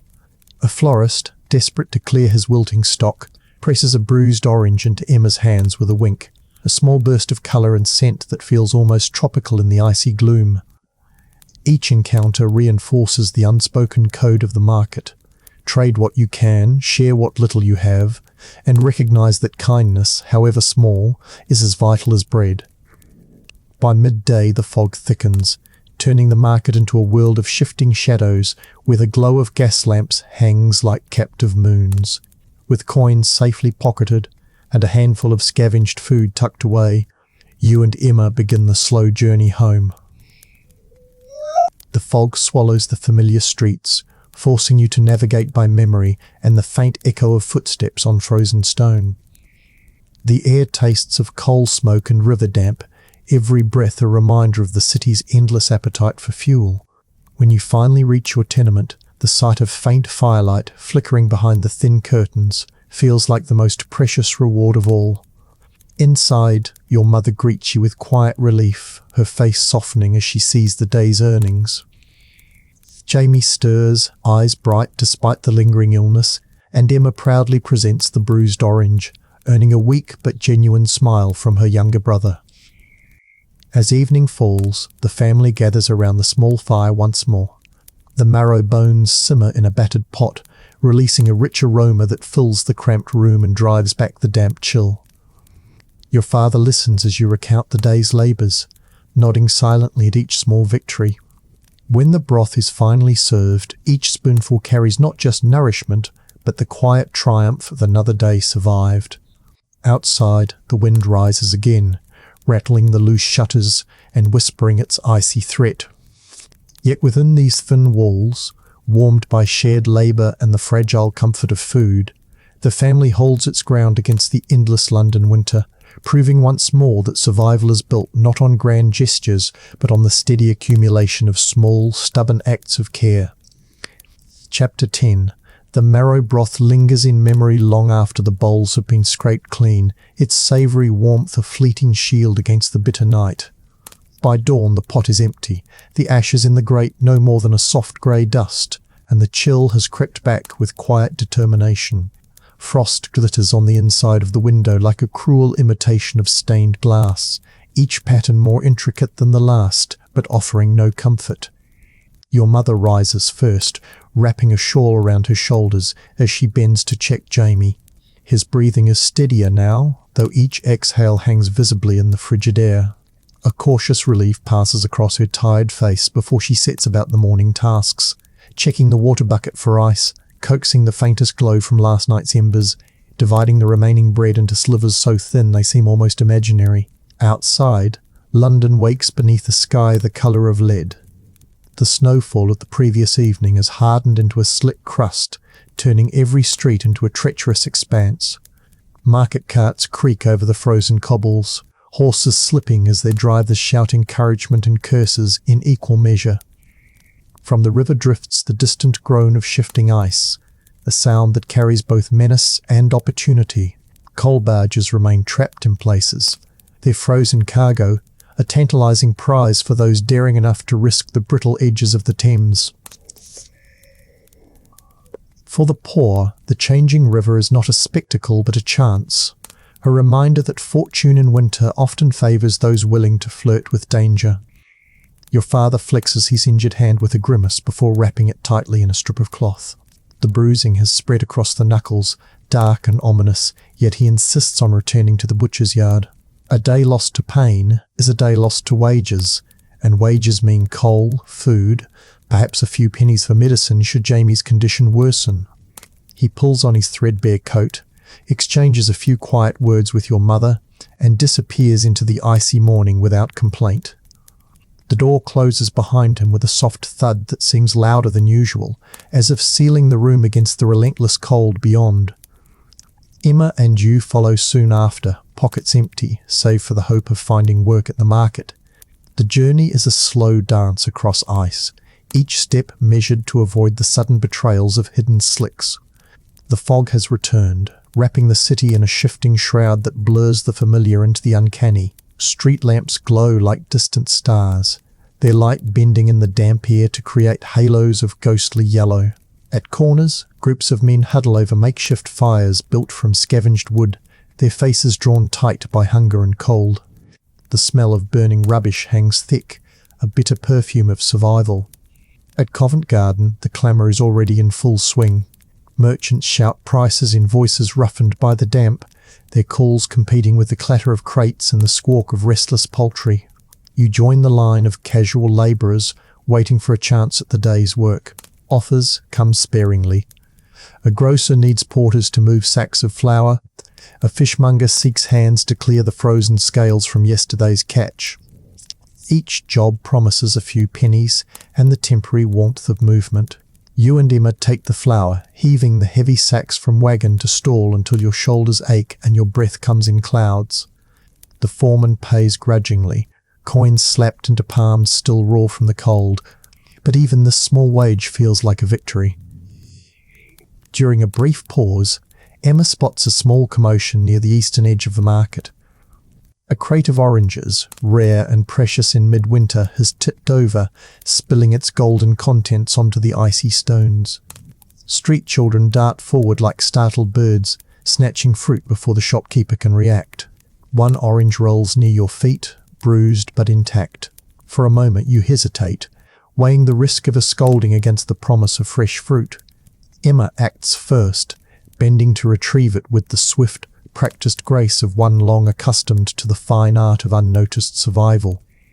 The shopkeeper, distracted by other pilferers, never sees. She slips the prize into her shawl, her eyes shining with the thrill of a small, forbidden triumph. The day stretches on in a rhythm of toil and small gains. You carry vegetables for a greengrocer whose stiff joints prevent him from lifting his own crates. Emma helps a florist salvage half-frozen blooms destined for the rubbish heap, earning a damp bundle of violets that she tucks into her coat for Jamie. Each encounter carries the same mixture of necessity and quiet camaraderie, the unspoken understanding that everyone here is fighting the same cold, the same hunger, the same relentless narrowing of winter's choices. Coins accumulate slowly in your pocket, joined by oddments of food, a bruised apple, a cracked potato, a handful of wilted greens, each piece a testament to endurance. By late afternoon the light begins to fail, though it never truly brightened. Fog thickens into a dense curtain, muffling sound and turning gas lamps into wavering orbs. The market begins its slow retreat, merchants packing their goods with numb fingers, labourers dispersing into the maze of alleys. You and Emma start the long walk home, the day's earnings a comforting weight against the numbing cold. The streets feel emptier than usual, the hush broken only by the occasional crunch of boots on frozen slush and the distant whistle of a constable making his rounds. London in winter carries a beauty that is both haunting and cruel, a city wrapped in ice, glittering like a jewel while its poorest inhabitants scrape and claw for the barest means of survival.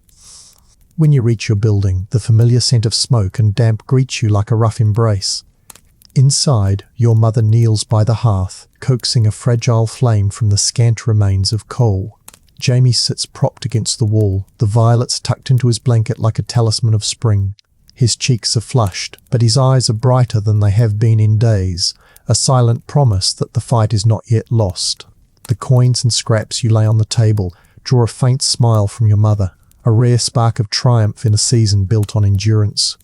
The night ahead will still be cold, the challenges unrelenting, but for now there is warmth enough to hold the darkness at bay. Night presses in with the damp weight that only a London winter can muster, the kind that seeps through brick and bone until every breath tastes faintly of smoke and frost. The small fire flickers bravely in the grate, its glow throwing long shadows across the cracked plaster walls. Your mother moves silently about the room, rationing the evening meal with the precision of a seasoned campaigner. The coins earned at the market jingle softly in her apron pocket, their modest weight representing hours of labour and the fragile promise of another day's survival. Jamie sleeps in a restless half-doze, the violets Emma brought now drooping in the chill air but still carrying a faint whisper of summer. Each sigh from his small body draws an unconscious glance from the adults, a silent prayer that the fever remains in retreat. Outside, the street is transformed into a frozen theatre. Gas lamps cast their weak circles of light onto a landscape of hardened snow and glittering ice. The fog has thinned but not vanished, curling around corners and lending every doorway an air of mystery. From time to time, the sharp crack of ice giving way echoes like distant gunfire, a reminder that the river and the rooftops remain dangerous despite their deceptive calm. Somewhere nearby, a carriage rattles past, its wheels crunching over the rutted surface, the horse's breath steaming in the bitter cold. The sound fades quickly, swallowed by the immense quiet that follows snowfall, a quiet so profound it seems to hold the city in a momentary pause. Your father returns with shoulders stiff and face grey from the cold, his injured hand bound tightly but clearly worsening. He carries a small parcel wrapped in butcher's paper and a sack of coal balanced awkwardly against his side. The smell of raw meat escapes the paper, rich and metallic, and for a fleeting instant the room feels like a place of abundance. He sets the parcel on the table with deliberate care before collapsing onto the nearest stool, fatigue etched into every line of his posture. A faint smile tugs at his mouth as he watches Emma peel off her damp shawl and shake the day's snow from her hair. Managed a few extra pennies, he says, voice rough from the icy air. The butcher needed help clearing the alley after the last delivery. Paid double for speed. The meal that follows is modest by any reasonable measure. A thin stew enriched by the butcher's scraps and thickened with the last of the oats. But in this moment it feels almost celebratory. Steam curls from the pot, carrying with it the comforting scent of slow-simmered broth. Jamie rouses enough to take a few spoonfuls, his eyes brightening as the warmth spreads through his small frame. Your mother divides the food with quiet ceremony, ensuring that each portion, however small, carries the same careful balance of meat, grain, and hope. The first sip is a revelation, the salt and fat awakening taste buds numbed by endless days of weak tea and stale bread. Around the fire, conversation flows in low murmurs. The market gossip of a coal barge trapped upriver, rumours of parish inspectors making surprise rounds, whispered calculations of how long the newly purchased coal might last if burned sparingly. After the bowls are cleared, your father retrieves the battered tin box from beneath the loose floorboard and adds the day's earnings to the family's hidden hoard. The coins clink against one another with a music that is both reassuring and cruel, each sound a reminder of how narrow the margin remains. He counts silently, lips moving with the figures, before nodding in grim satisfaction. Enough for 2 more days of coal, maybe 3 if the weather holds, he murmurs. Your mother meets his eyes across the room, a flicker of relief passing between them like a secret.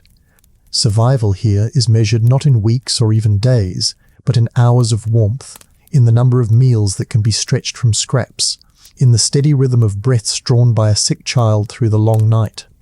Later, as the household settles into the uneasy half-sleep of the poor, you take your place by the fire for the first watch. The room smells faintly of wood smoke and damp wool, a scent both comforting and oppressive. Jamie's breathing is steadier now, the rasp softened to a faint wheeze. Outside, the wind rises, carrying with it the distant clang of a church bell marking the hour. Somewhere across the city, another family huddles against the same cold, measuring their own stock of coal, whispering their own small prayers. The knowledge that thousands share this quiet desperation offers a strange solidarity, a sense that the struggle, though brutal, is not borne alone. Sleep teases at the edges of your consciousness, but never fully claims you. Instead, you watch the slow dance of shadows across the walls, the way the firelight bends and flickers with each gust of wind that slips through the ill-fitting window frame. Time stretches and contracts in the dim glow, each minute both endless and fragile. When at last your mother wakes to relieve you, you surrender the chair with stiff limbs and a heart heavy with the weight of another day survived. Outside, the city slumbers beneath its blanket of ice, indifferent to the quiet heroism of those who endure its winters with nothing but grit, small kindnesses, and the stubborn refusal to surrender. And that brings us to the quiet end of tonight's journey through the frozen streets of Victorian London. If you're still awake, I hope you've come away with a deeper sense of just how extraordinary ordinary survival once was. If you drifted off somewhere between the clatter of coal carts and the whisper of falling snow, that's perfectly fine too. These stories are here to keep you company, whether you listen or simply dream. If you enjoyed this walk through history, give this video a gentle tap on the like button. It helps more than you'd think. Subscribe to The Drowsy Historian so you don't miss the next night's tale of strange customs, forgotten struggles, and the small victories that kept people alive in the harshest of times. Thank you for spending your evening, or your night, or perhaps your sleepless hours with me. Rest well, stay curious, and until we meet again, may your own winter be warm and your dreams filled with quieter days. Good night.